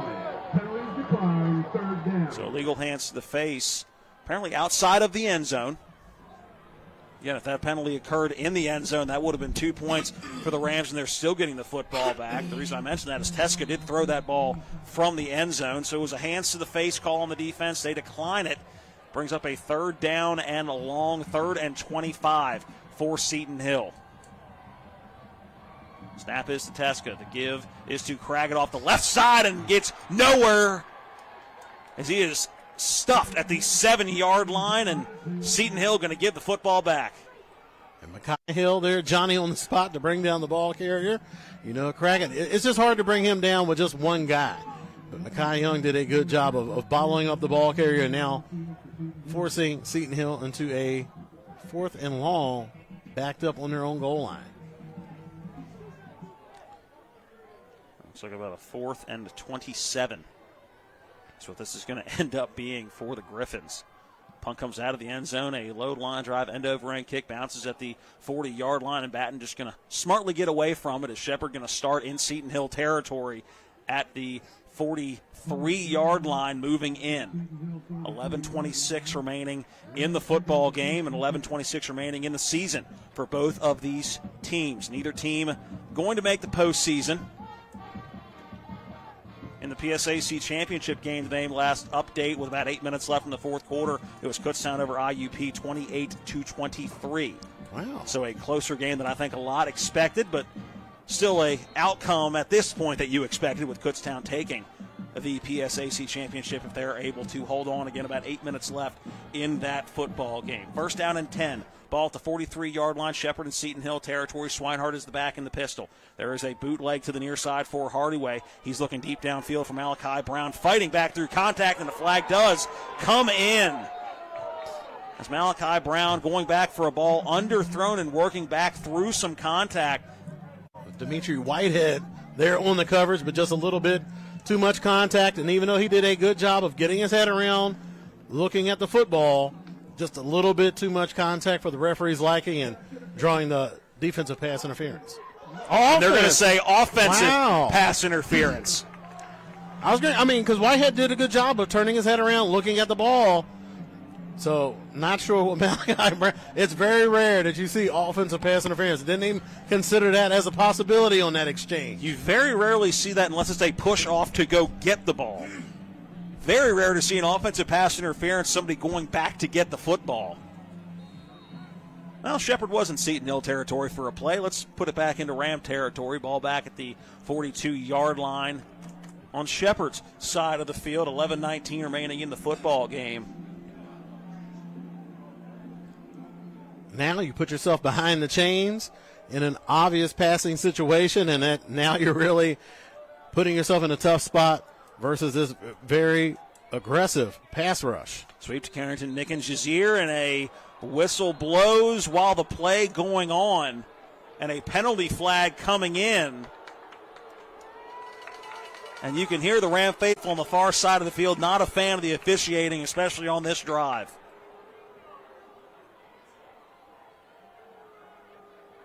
So it might have been too many people moving at once. They quickly got into that jet sweep action. Maybe everybody was not set on that play, and that's why it was blown dead. And some frustration on the Shepherd offensive line. Before the umpire was released, delay of game, 5-yard penalty. So like we've seen today, it's going to be a delay of game, but not in the way that you expect it to be. Play had not been sent back into motion yet, and the snap happened. So that's going to be a delay of game on the offense, and we've made the comment a couple times today. It seems like it's taking them a while to get the ball set and get the clock moving.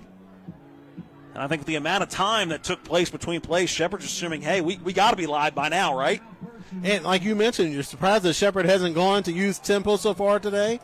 Well, the way this officiating crew has been spotting the ball and you can't. First down and 30 for the Rams. Brown goes in motion, play action pass. Is Hardaway going to find Brown in the flats? He's across the 45 to midfield. He's into Griffin territory up to the 47-yard line. Good gain on first and a mile. As Brown getting the help of a fallen down defender. Yeah, making his way closer to the original line of scrimmage. Demario Manning was the guy in coverage on that play. He trips and falls, and just a smart play by Hardaway that time to recognize that.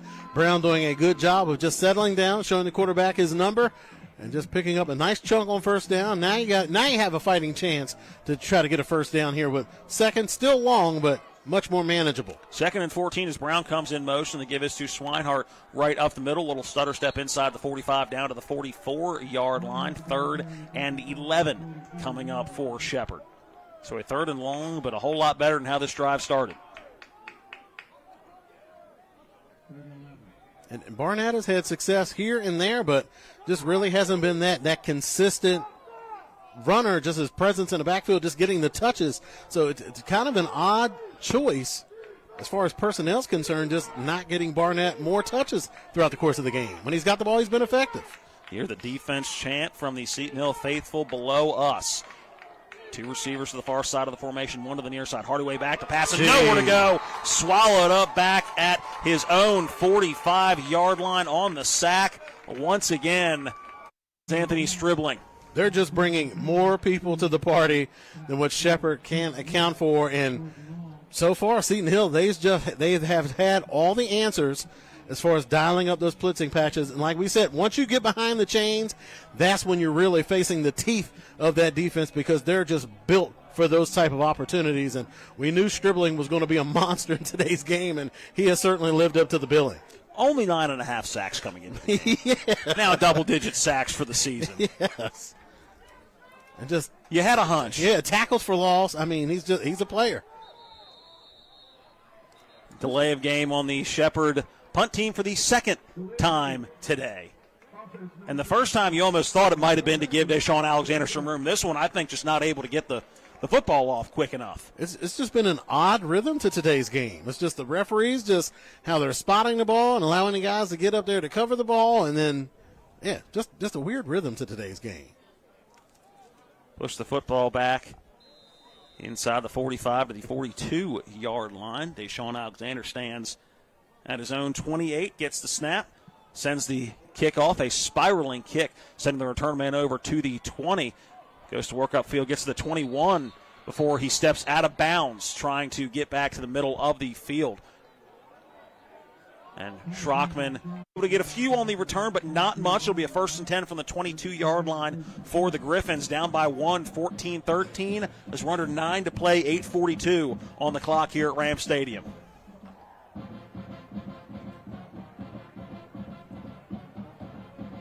Seton Hill is yet to get their offense in gear here in the second half. The Rams defense, again, getting back to what made them an effective unit this year, dialing up some blitzes, bringing that pressure, not allowing, not really relying on sitting back and reading and reacting. They're kind of forcing the issue. Teska shotgun formation. Craggett moves from left to right in the shotgun formation. This is tailback, 2 receivers to each side. Little zone option here. Teska going to take it up this near side and slides down at the 25-yard line. They're going to say he gave himself up at the 24-yard line. Gain of 2 on the zone option. Seton Hill looking for a penalty on a high hit, but the tackle just so happened in the midst of a slide. I think a good no call by our officiating crew. 2nd down and 8 for the Griffins.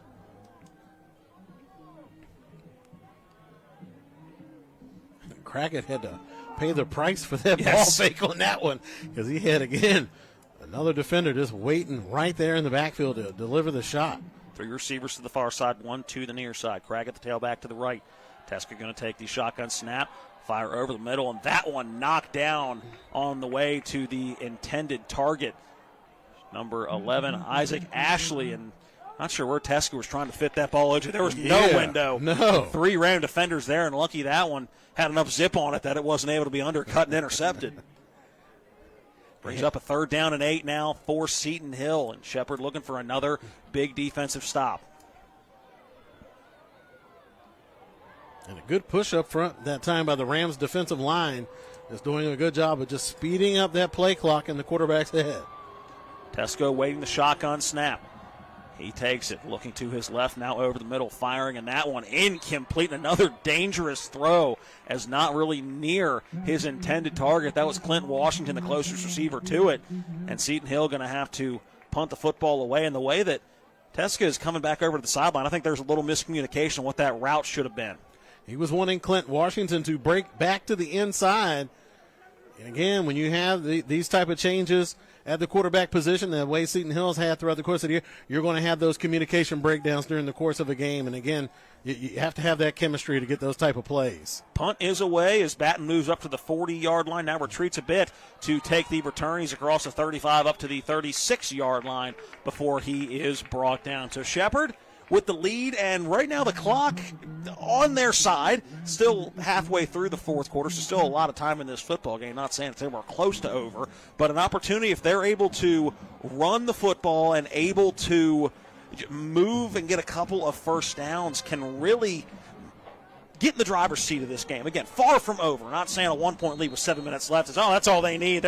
This was in the bag, folks. But if they can just manage to do something they haven't really done today a lot and just put together a couple of first downs, they put themselves in a much better situation.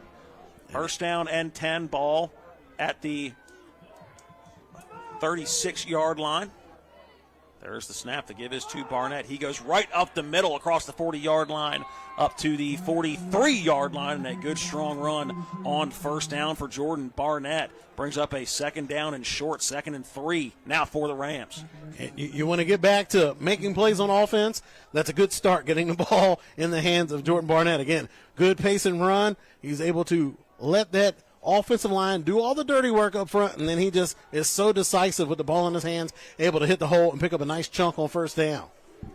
2 receivers to each side of the formation. Barnett the tailback to the right of Hardyway in the shotgun as we reach 7 minutes now remaining in the football game. Barnett going to take it off the left side. He's across the 45, lowering his shoulder across the 50 into Seton Hill territory, down to the 49-yard line in Griffin territory, and that's enough to move the chains to 1st down Shepherd. And E.J. Hendricks just driving defenders about 10 yards down the field before he finishes that block. Now it's money time for the offensive line. You want to ride those big dogs up front. Let them take control of this game, impose their will down the stretch.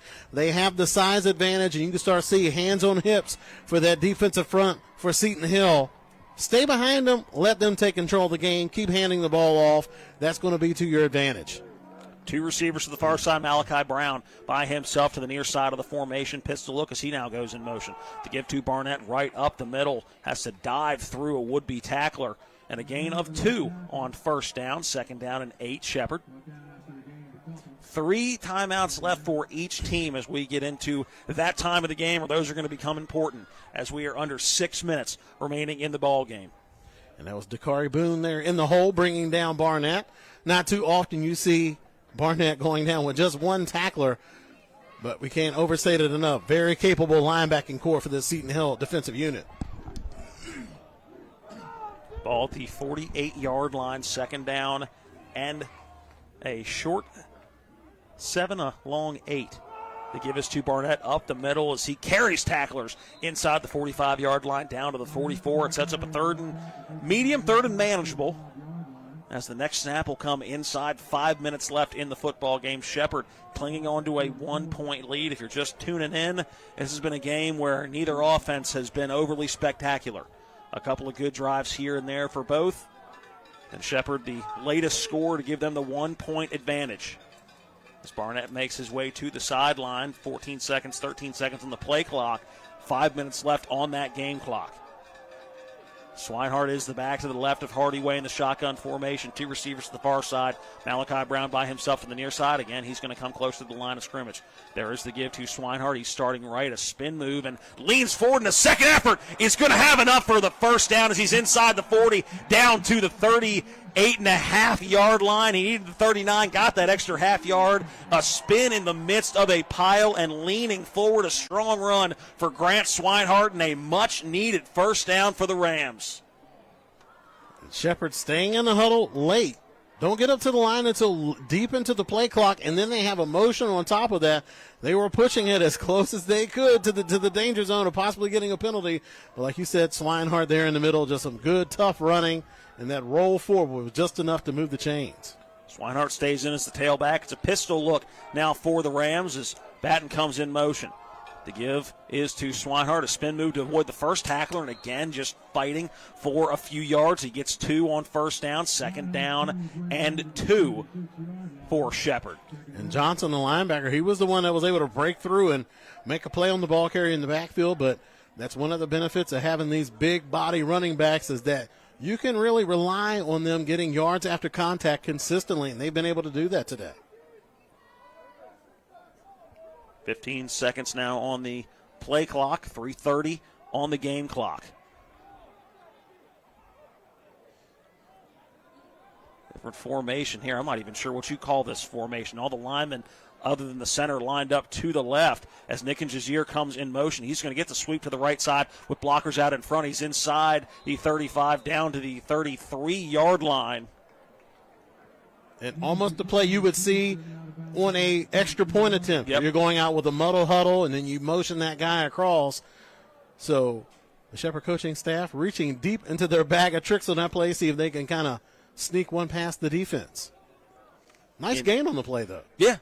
An injured Griffin on the far sideline as we await a third down and medium again. Ball up the 32-yard line on the far hash. Let's go ahead and step aside, take a 30-second break back at the studio. Shepherd leads Seton Hill 14-13. Just over 3 minutes left to play in the ball game. Don't go anywhere. A tight one here in Shepherdstown. We're back in 30. Did you know a fully loaded truck weighs 80,000 pounds? I do know that they can cause a lot of damage in a wreck. Over 40,000 people die every year in crashes. And distracted driving is getting even worse. I wish we had better ways to prevent distracted driving. Me too. But one thing we can do is help people who've been injured in car and truck accidents. Hurting almost heaven? Dial the 7s. 304-777-7777. SkinnerWins.com. Welcome back into Rams Stadium. An injured Griffin able to get to his feet and make his way back over to the sideline. It was Darius Patterson.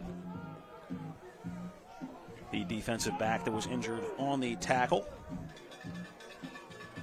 3rd down and 4 with the ball at the 32-yard line. Shepherd in Seton Hill territory with the football. All 3 timeouts and a running clock that is their friend. We know the clock will stop at 2 minutes for the 2-minute timeout. Let's see if Seton Hill is going to use one of their timeouts beforehand. A big 3rd down here for the Ram offense. There's the snap of play action out of the backfield. It's Batten who makes the catch, but nowhere to go after the catch. Gets maybe a half a yard and a 4th down here. And Coach Mahook not happy with the execution of that play as some words being said to Mike Hardyway.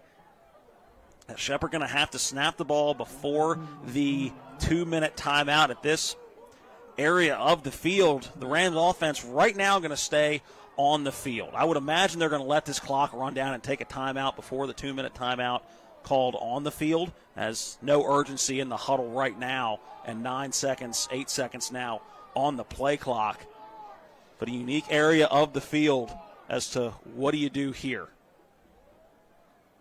Clock hits 0 and a timeout taken by Shepherd with 2:07 left in the ball game. Let's send it back to the studio, take a 60-second break as well. Shepherd leads Seton Hill 14-13, 2:07 remaining in the ball game. This is Shepherd Ram football on TV 10. With 4 new car dealerships and 4 used car dealerships in 3 states, Parsons is the largest used car and fastest growing new car dealer in the tri-state area. Take Parsons Ford with huge savings on hundreds of new Fords, financing from 0%. Parsons' goal of financing for all, and Parsons' famous above-market trade-in allowances that help make Parsons #1 for used cars too. See why so many won't buy anywhere but Parsons Ford in Martinsburg. We became #1 by making you #1 first. Parsons.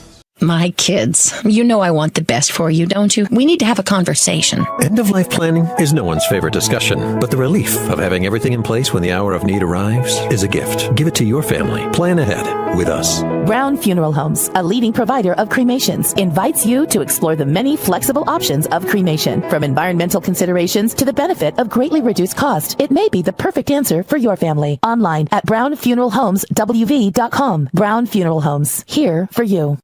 2:07 remaining in the game. Out of the timeout, Shepherd's offense going to stay on the field for a 4th down and 3.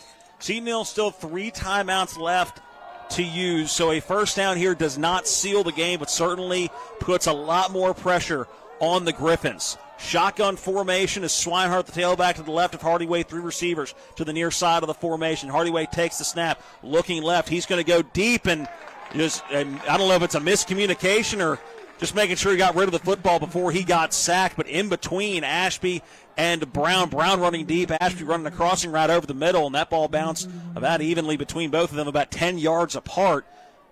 So a stop for Seton Hill on defense. It's still 3 timeouts and really a 4th one with the 2-minute timeout coming after this play. Good pressure that time by number 52, Dom Carachulo. 5'11", 280-pound senior, right in the face of Hardaway. He has just had a long day. He has been under pressure, under duress all day long, and we've seen that several times today where there's been a couple wide receivers in the area. It's just Hardaway really doesn't have the time to put an accurate pass on his receivers because that pressure has been in his face consistently. 1st and 10, ball at the 31-yard line for Seton Hill. 1 receiver to the far side, 3 to the near side. Little zone option. Teska going to keep it and just get back to the line of scrimmage on the second effort. And Teska, it's just not his strength. It's like you could tell initially, he makes a good read. The defense crashes down, so he's doing what he's supposed to. He just doesn't have the athleticism where it's a threat. When he pulls it and tries to get out to the outside, like you're hoping for a complete breakdown on the defensive side of the ball. And just the Shepherd defense, they're just too fast to let that type of play happen. Even though they bite on the fake, they have enough speed on that field where they can make up for their mistakes, especially when you have a quarterback like Teska, who's a capable passer, just not quite that viable running threat that you're going to need to take advantage of plays like that. As expected after the first down play that saw no gain, a quick timeout taken make that the 2-minute timeout taken at 1:59 on the clock. So Seton Hill still with all 3. I guess not new 2-minute timeout anymore. It's a couple years old. New to the college game still, relatively. Seton Hill still with all 3 timeouts to work with after this stoppage of play. And there is a PSAC champion that has just been crowned as Kutztown beats IUP. Final score in that one, 28-23. A closer game than I think a lot expected, but the outcome that everybody, unless you're an IUP fan, expected in that one. 2nd down and 10, ball at the 31-yard line out of the 2-minute timeout. Shotgun formation for Teska with Craggett to his left. One receiver to each side of the formation. Play action pass for Teska. He's going to go on the little pump and go down this near side of that one. Almost intercepted. A diving effort by Batten. Would have been a heck of an interception if he was able to make it. And I think he's a little upset with himself because I think he's probably a little mad at the angle he took coming over the top. Tremendous job just to make a play on that ball. And there was nothing fancy about what Seton Hill wanted to do on that play. They went 2 tight ends, went max protect, and you knew they were going to throw a jump ball to the sidelines. And Kafka gave his wide receiver a chance.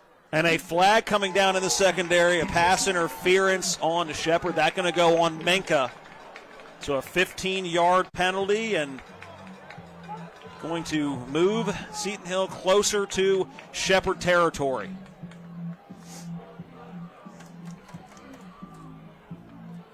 Moves the ball up to the 46-yard line. And a similar look, 2 tight end set.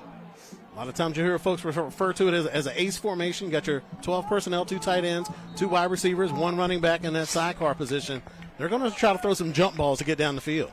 Teska, the shotgun snap, looking deep down the left side, and that one is incomplete on the far side. Not able to come up with the acrobatic catch.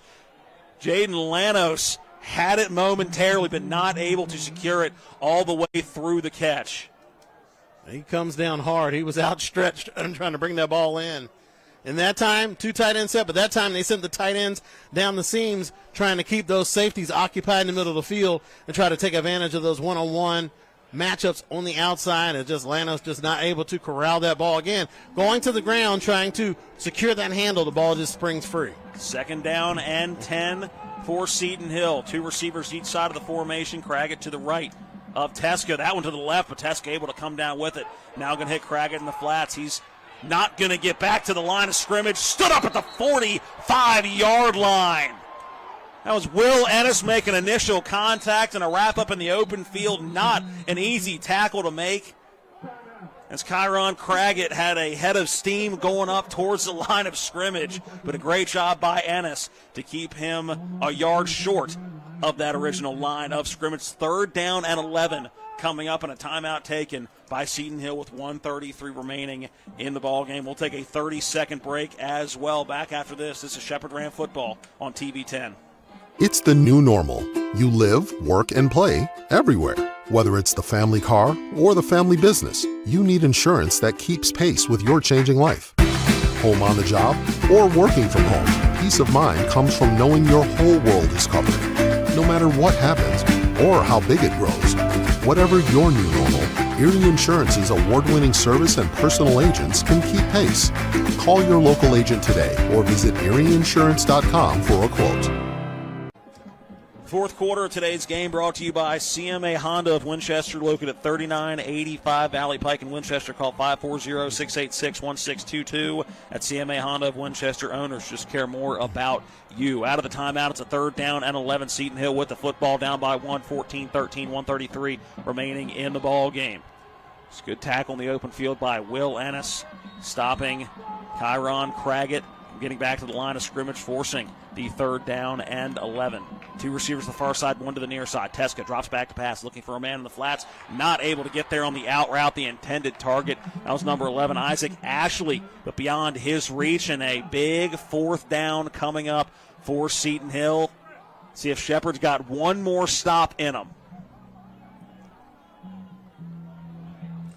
So just had a feeling coming into the game that this was going to be a close ball game. Like we mentioned last year, 13-10 game in favor of Shepherd.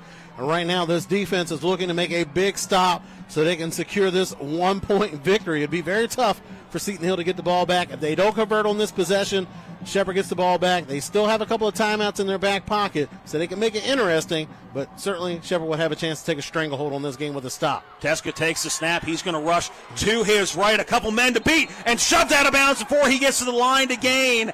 No penalty. Seton Hill looking for a late hit. They will not get one. And Shepherd going to get the football back with 1:22 and a 1-point lead. I was getting a little nervous. The referee was pulling something out. It was just a beanbag to indicate where he stepped out of bounds. I thought there was a chance there might be a late hit, but Shepherd will take it with 1:22 remaining in the game. They get the football back and a 1-point advantage. Teska's still a little shaken up. He took a hard hit, has really put his body on the line trying to get what he needed. Hats off to that young man. He tried to make a play for his teammates. It just wasn't anything there to be made, and took a hard shot to end the game, but he went down swinging. You got to admire that. Shotgun formation, jumbo set as you might expect with Barnett as the tailback. Blockers move from right to left in that jumbo set. The give is to Barnett. He goes right off right tackle up to midfield, and a quick timeout taken by Seton Hill head coach Kevin May. May in his first season, 7th with the team, but first as the head coach of the Griffins. And Shepherd very content to just make Seton Hill use their timeouts again, yet they can't sit on it. Mathematically, they have to run some plays and hope to get a first down, or at least hope to punt the football away deep. You see the way that Shepherd offensive line, the way they came out on the field once Shepherd got possession back. They know it's money time for the big guys up front. You could tell there's like, let us win this game, run this ball. They want to take control of their own destiny on this drive, so you know they're going to let those big uglies up front do the dirty work, clear a path, and secure this victory for the Rams, and end this year with a 7-game win streak. Hard to imagine a few months ago us talking about 7 straight wins and a 7-4 Shepherd team after they start 0-4, but that is exactly what Coach McCook and his staff has been able to instill in this 2025 team. A lot of resilience in this team, and a lot of faith in one another, as you can see as this season has gone on. 2nd down and 8, 1:18 remaining in the game. As always, or at least for the most part, shotgun formation for the Rams. Barnett is the tailback. A little bit of a low snap, but Barnett able to get the handoff from Hardyway as he starts right. If nothing else, just taking a few more seconds off of the clock, and a quick timeout after a gain of 1:11 remaining in the game. And you can trust Barnett with a run like that. Having him work it out to the edge, you want to stretch that defense from sideline to sideline, and you trust his vision to be able to put his foot in the ground, get north and south if he sees a lane open up. But more importantly, you trust him not to run that ball out of bounds and stop the clock for Seton Hill. So a smart play for Shepherd. You're playing the percentages, letting your running back pick and choose where he wants to go. But again, keep the ball on the ground, keep pounding them, and chances are you're going to be able to come out of here with a win. But Seton Hill, they're not going to make it easy for you. The last timeout taken by Seton Hill.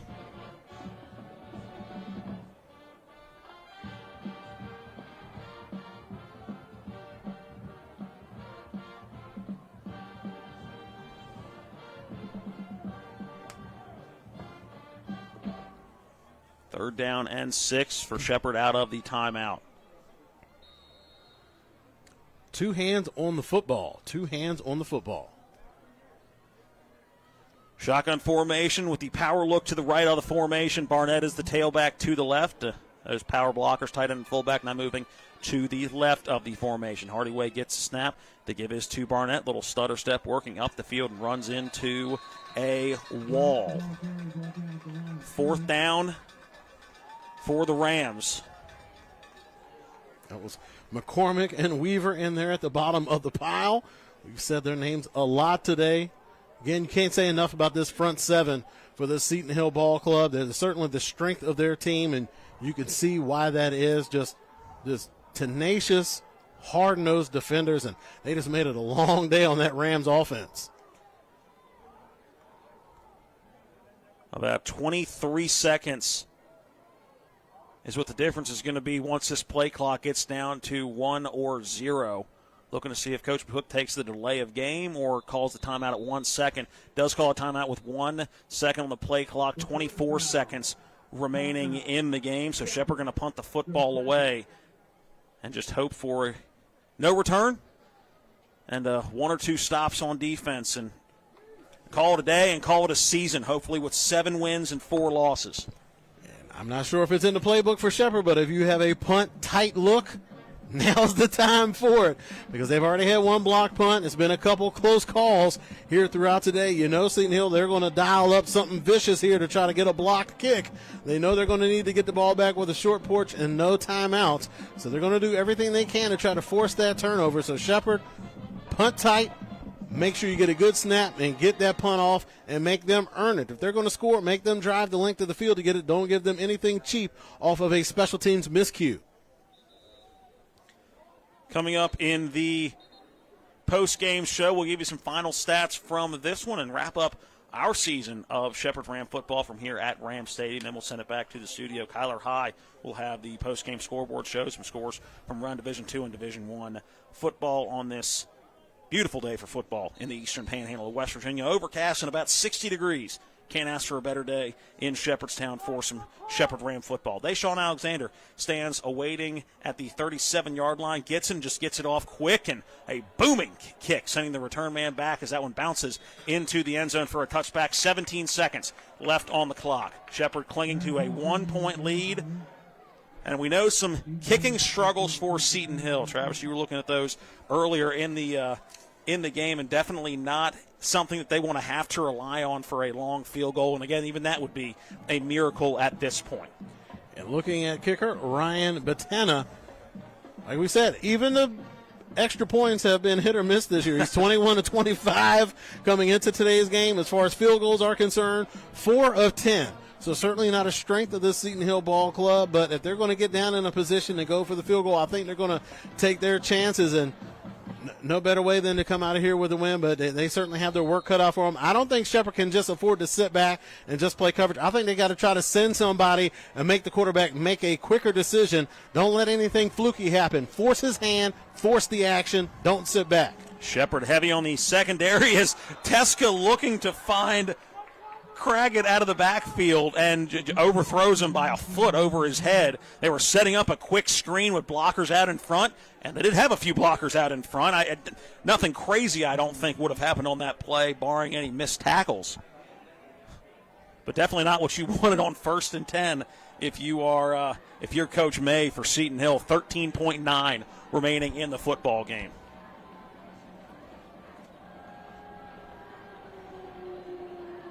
Second down and 10, ball at the 20-yard line. The Ram faithful coming alive on the far side of the field. Teska drops back to pass. That one a looper and picked off, and that will seal the ball game. Ennis inside the 10 to the 5, into the end zone for a Shepherd Ram touchdown. And how about that for an exclamation point on the 2025 Shepherd Ram football season? 3.4 seconds away from finishing with 7 consecutive victories. Teska just not able to get anything on that throw. Will did a good job of just watching the quarterback's eyes, running through the route. He ran that route better than the receiver on that play, and then he's able to take it to the house and supply a little bit of ice to end this game for the Shepherd Rams. And Travis, not to take anything away from the improvements that the offense has made this year, but that could not be a better ending to how the Rams defense has transformed from the beginning of this year to finish this season. That is the perfect exclamation point for this season. Switching up to a more aggressive style has forced more turnovers, and you look at the success that the Rams have had. Yes, the running game has been spectacular. The defense has made improvements, but it's been that turnover ratio that's really been at the core of what Shepherd's been able to do during this win streak. And again, able to get that interception there on the edge, and Ennis able to punch it in. And again, Coach McCook said it at halftime, they're going to have to make improvements in all 3 phases of the game to come out here with the win, and they've been able to do that. The offense did just enough to give them the lead. Special teams did just enough to give them good field position, and then the defense able to slam the door shut on any possible upset that Seton Hill had in mind.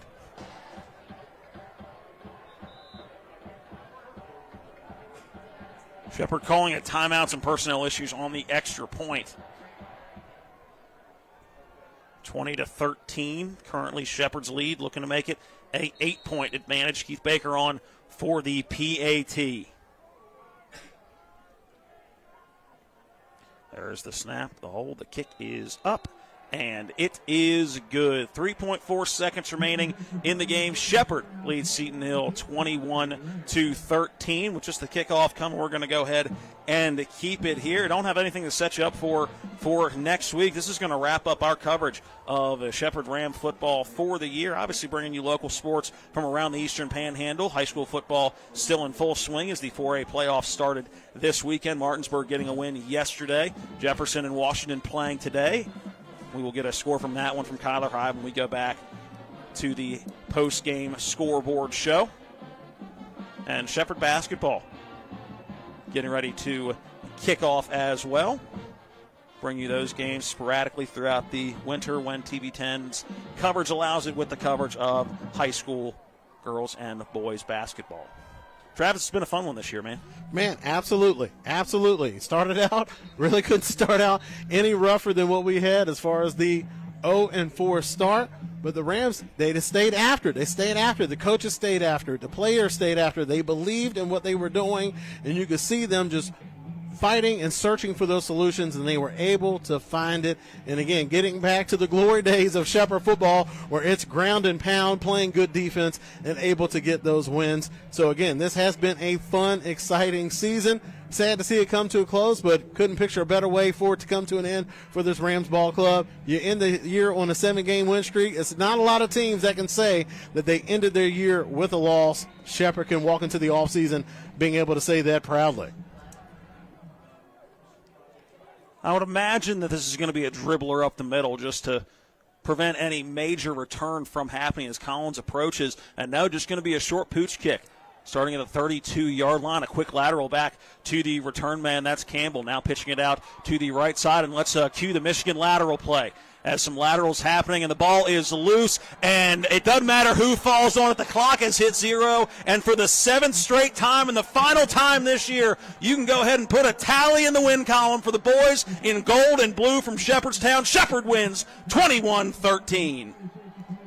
We're back with the post-game show after this. Some stats, some scoring recaps, and to put a cap on the 2025 football season for Ram football. Again, your final here at Ram Stadium on Senior Day. Shepherd 21, Seton Hill 13. This is Shepherd Ram football on TV10.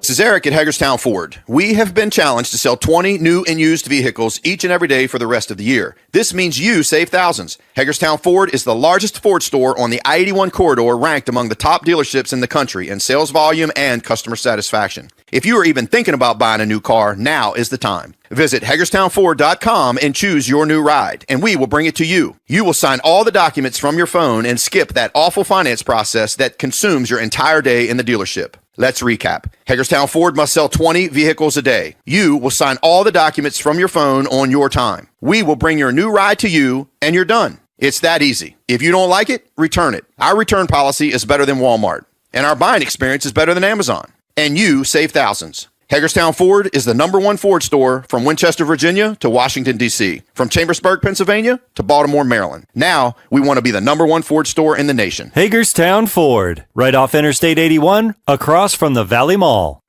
Floor Pools, your swimming pool and hot tub builder, retailer, and service provider, serving homeowners in Pennsylvania, Maryland, West Virginia, and Virginia. Floor Pools takes pride in providing quality construction, reliable service, and exceptional customer service. Experience the ultimate relaxation and the serenity of soaking in your own hot tub. Your new backyard lifestyle awaits. Start your journey today at Floor Pools in Martinsburg, Hagerstown, and Chambersburg. FloorPools.com. That's FLOHR Pools.com. Floor Pools, your swimming pool and hot tub builder, retailer, and service provider, serving homeowners in Pennsylvania, Maryland, West Virginia, and Virginia. Floor Pools takes pride in providing quality construction, reliable service, and exceptional customer service. Experience the ultimate relaxation and the serenity of soaking in your own hot tub. Your new backyard lifestyle awaits. Start your journey today at Floor Pools in Martinsburg, Hagerstown, and Chambersburg. FloorPools.com. That's FLOHR Pools.com. Welcome into the Palace Lounge post-game show, brought to you by the Palace Lounge on Edwin Miller Boulevard in Martinsburg, with a full lunch and dinner menu with daily specials and a clean, comfortable atmosphere. Check out the menu on the Palace Lounge Facebook page. The Rams get the win and win their final 7 games of the 2025 campaign. Final in today's action, 21-13 over Seton Hill. Seton Hill finishes the season 4-7, 2-4 in PSAC West play for Shepherd. They are 7-4 to finish the season and finish 6-1 in PSAC East play. Travis, really a tale of two seasons. I don't think there's any way you can look at it any differently, because you look at the 0-4 start, and really they, in the 4 losses, the Slippery Rock game was one that got away from them. The other games weren't really close football games, so you don't look at too many opportunities going, they let a couple slip away. You're talking about a team that was getting dominated on both sides of the football, turning into what we've seen these last 7 weeks. Honestly, incredible. And again, you can't say enough about this coaching staff for blocking out the noise and keeping their guys focused on the goal. You can't say enough about the young men that were out there on the field making those plays, about just staying focused and not, getting in their own heads or feeling sorry for themselves. They kept working. They kept battling. They stayed in the fight. And again, I don't know how they're going to do as far as like Coach of the Year award, but if you're able to dig your team out of an 0-4, what was looking like a tailspin, if you're able to get them out of that spiral and then you end on a 7-game win streak, I don't think that there's too many teams that are playing better football at this point in the year than Shepherd. And again, just the way they were able to dig themselves out of that hole, create that chemistry, create that confidence. You can't say enough about what this ball club was able to accomplish this year, and that's going to propel you hopefully into a productive, successful offseason, able to bank those 7 wins in a row to close out the year. I want to take you back to a moment in time this year. Let's go back to Shepherd's 4th game, Week 5 with the bye, 49-10. Home game against Kutztown. We're sitting at this juncture of the game at 0-4 going, what is this team going to do? That you talk about a low point in, you hate to say it, in program history where you've started 0-3. That's even unheard of at Shepherd, is to start 0-3 and then to just get throttled on both sides of the football against Kutztown. You're going, man, this has the makings of a rough season. And to be where we are, again, we keep saying it. We've mentioned it throughout the day. We've mentioned it for the last 6 games.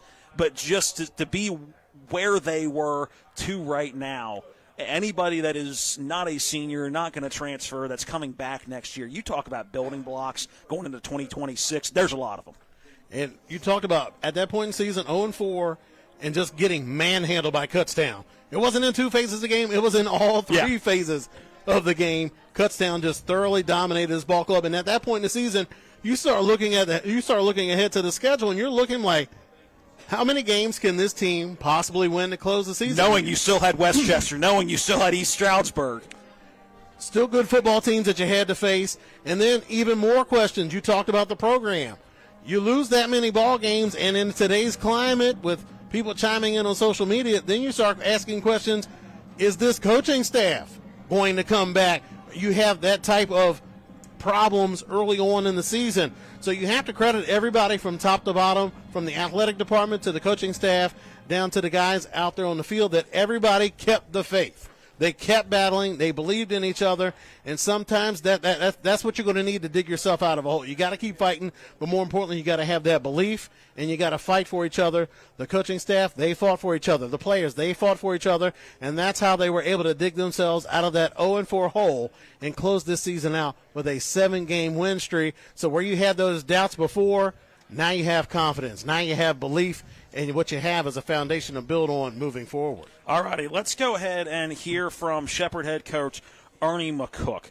This interview powered by Wyatt Pelicano and Financial Growth Partners, where they are advancing human capital by redefining the intersection between people and money. Let's go ahead and hear from Wyatt and Coach McCook.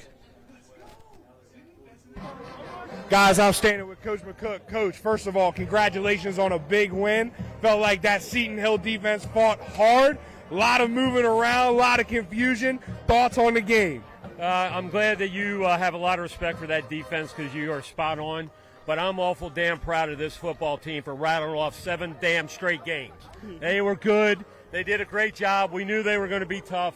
But this football team has a lot of grit and determination. That's what I'm excited about. That's what I'm proud about, the Shepherd Rams. Thank you very much, Coach. You're the man, and congratulations. Thanks to Wyatt and Coach McCook all season long. Those interviews all year long, powered by Wyatt Pelicano and Financial Growth Partners, where they are advancing human capital by redefining the intersection between people and money. And Coach McCook just summed it up. We talked about it, but you always want to hear those words from your head coach and just how proud he is of this team and how far they have come against. And he mentioned it, what was a very, very good defense in Seton Hill. We talked because it's 7 straight for the Rams, so that's going to be the headline of the story and finishing out the season like that. But hats off to that defense for Seton Hill today. They played outstanding. Man, we've seen some good teams this year. And if you had to rank defensive units, they're going to be among the best. Yes. They're able to get anything going consistently on the offensive side of the ball where they can put up points. That's going to be a tough team to beat in the future. They need some pieces here and there. They got that young quarterback that you know that they're probably looking to build around. But that defensive unit, as far as schemes, talent, just the tenacity that they play with, my goodness. Anybody who had to go against this team this year, they certainly know that they went up against a top-notch defensive unit, and you really can't say enough good things about that group up front. Just that front seven, they are as nasty as it comes. All right, let's get into some post-game stats brought to you by your local full-service archery pro shop, Fort Evans Archery of Inwood.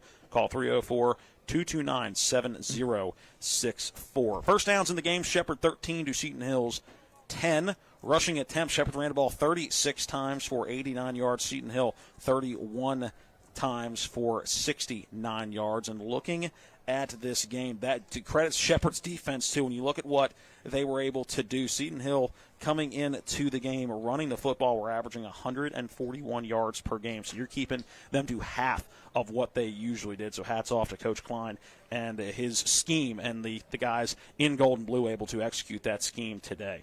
In terms of passing yards, just 59 yards in the air for Seton Hill, but just 136 for Shepherd. Again, this was a defensive battle, and you don't even say necessarily an ugly offensive game, but just really how good both defenses were playing in the football game. Totals look like this: 52 plays run for Seton Hill, 128 yards for Shepherd, 60 plays for 225 yards. On fourth down, Seton Hill 4 for 13, Shepherd 6 for 15. Time of possession looked like this for both teams: 26 minutes and 12 seconds for Seton Hill. Shepherd had the ball 33 minutes and 48 seconds. And you look at that box score, and that pretty much sums up your entire ball game when you look at those team stats, Travis.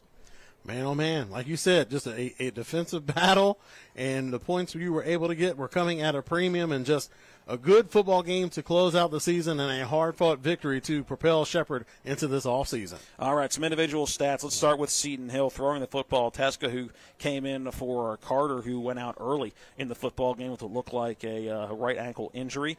Teska finished 8 for 20 for 61 yards and a touchdown. Running the football, Craggett, not the game we necessarily expected him to have today. 15 carries for 45 yards. Teska ran the ball 12 times for 25 yards, and Carter, before he left the game, had 2 carries for 19 yards. On the outside, Jaden Lanos finished with 2 receptions for 26 yards.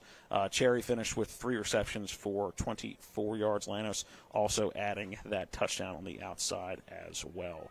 Shepherd, individual stats look like this. Hardyway finished the game 12 for 24 for 136 yards. Did not throw a touchdown pass. Running the football, Jordan Barnett, 18 carries for 81 yards and a touchdown. Grant Swinehart finished with 10 carries for 31 yards. Hardyway finished 6 attempts and ended up netting -19, gained 10 on the ground, including a touchdown run for the first touchdown of the football game. Receiving, on the outside, Malachi Brown, 3 receptions for 39 yards. Jalen Ashby finished the day 1 reception for 31 yards. Batten finished 4 catches for 20 yards. And Carrington Nickens-Jazier had 2 catches for 19 yards. Kason Lanza added a catch as well for 14 yards. Postgame stats brought to you by your local full-service archery pro shop, Fort Evans Archery of Inwood. Call 304-229-7064 or visit fortevans.com. All right, Travis, for the final time this year, let's get into some stats. Or not some stats, some awards. Let's get into the fun part of the postgame show. Awards, we're going to start out with collision of the game there, sir? Let's start out with play of the game first, okay. Then we'll get into collision of the game. Play of the game brought to you by CMA Chrysler Dodge Jeep Ram of Martinsburg. Stop in and see them today at 48 Kelly Island Road in Martinsburg. Call 304-263-8821. They're moving lives forward. Play of the game. Well, you're looking at the scoreboard until you got that last score from Will Ennis. The difference in the game supplied by Nathan Muley, the blocked point after the touchdown. To me, that was the play of the game. That was the difference in the game until you got the, the go-ahead score, until you get the, a little bit of ice there at the end. So to me, Nathan Muley, he gets the play of the game with the blocked PAT. That was just enough to secure the win for the Shepherd team. All right, let's go to that collision of the game aforementioned, brought to you by Cody's Auto Body at 851 Wilson Street in Martinsburg. Family-owned, offering superior customer service and great pricing for a job done by experienced certified technicians. Call 304-901-4777 or visit their Facebook page. Collision of the game. There was a lot of pads popping out there today, but the one hit I think stands above the rest. Dakari Boone. Yep. That monster hit there in the second quarter with 7 minutes, 42 seconds left. Sack, fumble. Shepherd was fortunate to get that ball back, but Dakari Boone just, he hit Hardaway with great vengeance and furious anger on that play to knock that ball loose. Hit of the game is going to go to Dakari Boone. The path of the righteous man. All right, let's go to the catch of the game, brought to you by WVU Medicine Berkeley and Jefferson Medical Centers, leading healthcare here and everywhere. Catch of the game's got to go to Will Ennis. The interception at the end to supply the ice. I know a lot of times it always goes to the offensive guy, but today defense rules the day. Will Ennis with the catch of the game and the interception to put the ice on today's ball game. And Shepherd could have very easily had 2 pick sixes. Minka had one that he saw nothing but the end zone and did not watch that football all the way in from about 18 yards out. Shepherd could have very easily had 2 pick six today. He had a lot of those this year. They need to put him on the jugs machine during the offseason. All righty, let's go to the big one. Player of the game brought to you by CMA Honda of Winchester, located at 3985 Valley Pike in Winchester. Call 540-686-1622 at CMA Honda of Winchester. Owners just care more about you.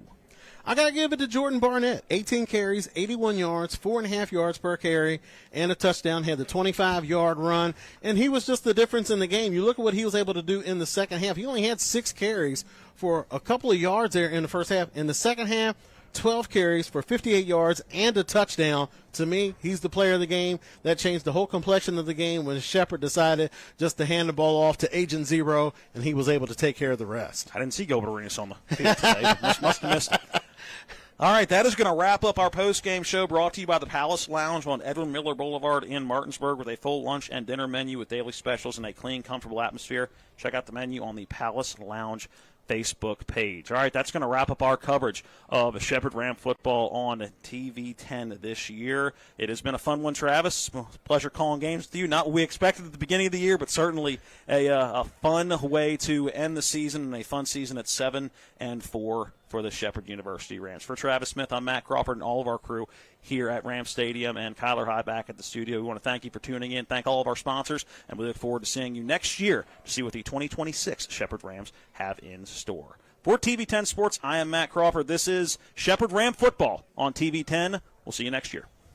Hello, Jonathan Bodwell, Bodwell Insurance Solutions, your local Medicare insurance agency. We are celebrating our 20th anniversary this year. The Medicare annual enrollment period is here. Medicare plans have changed drastically this year. We are here to help you with a no-charge review of your coverage. Don't get taken advantage of by a call center. Call us at 304-283-0864. Stay local with Bodwell Insurance Solutions. It's the new normal.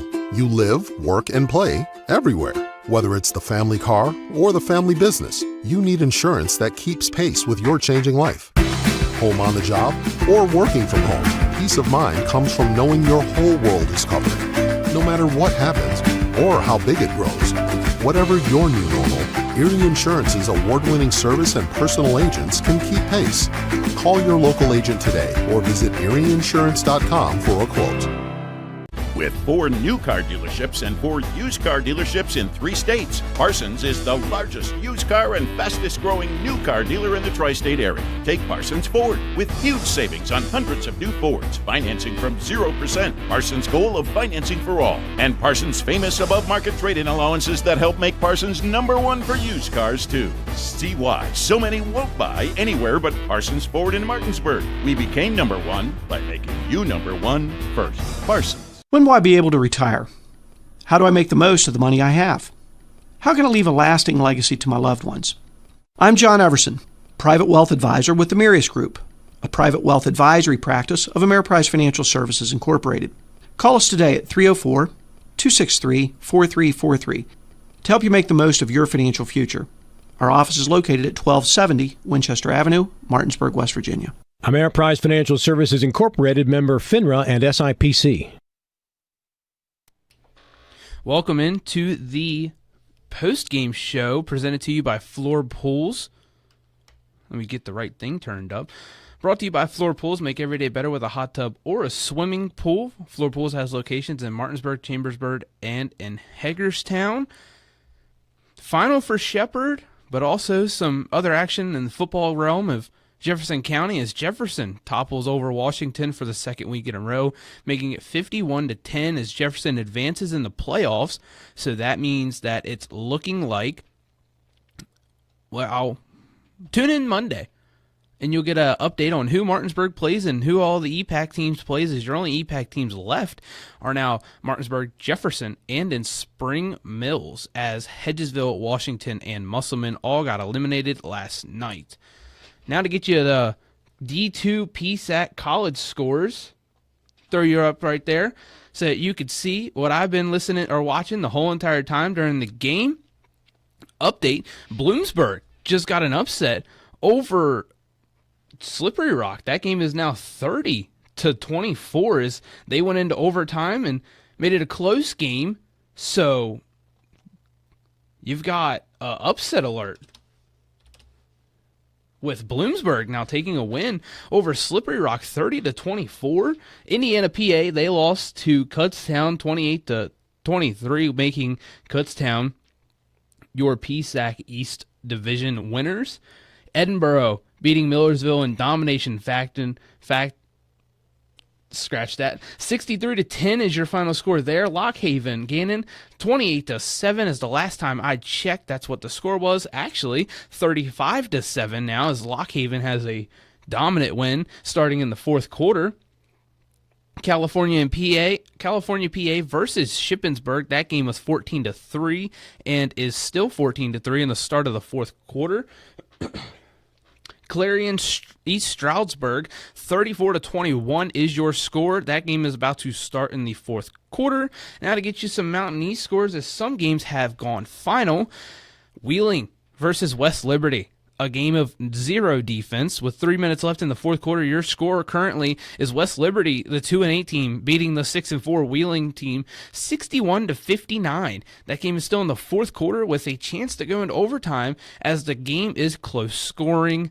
Glenville State versus West Virginia Wesleyan. Glenville State is currently winning 42-16 with 12 minutes left in the fourth. Concord beating Ferrum University in the second quarter as that game started later on in the day. 21-13 is your score in that one. University of Charleston, the game was 17-21 at half. University of Charleston held West Virginia State to 21 and then put up 38 total to end the game there. Frostburg State won 35-18. That was your final in that game. Now to get you some West Virginia score, you're losing currently 22-10 against Arizona State. Marshall currently winning 20-7. But if you are a Pitt hater more so than a WVU fan, you'll be happy with this score. 37-9 is the current score as Notre Dame is demolishing Pittsburgh as your college game day game. Number 2, Indiana, looking shaky in the beginning. They now beat Wisconsin 31-7. South Florida, the number 24 team, currently beating Navy losing to Navy 41-30, as that game is kind of close, but 3 minutes left in the fourth quarter. Told you the Notre Dame Pitt score. That game is 5 minutes left in the fourth. Texas A&M 30-3 at halftime. The game is now 31-30.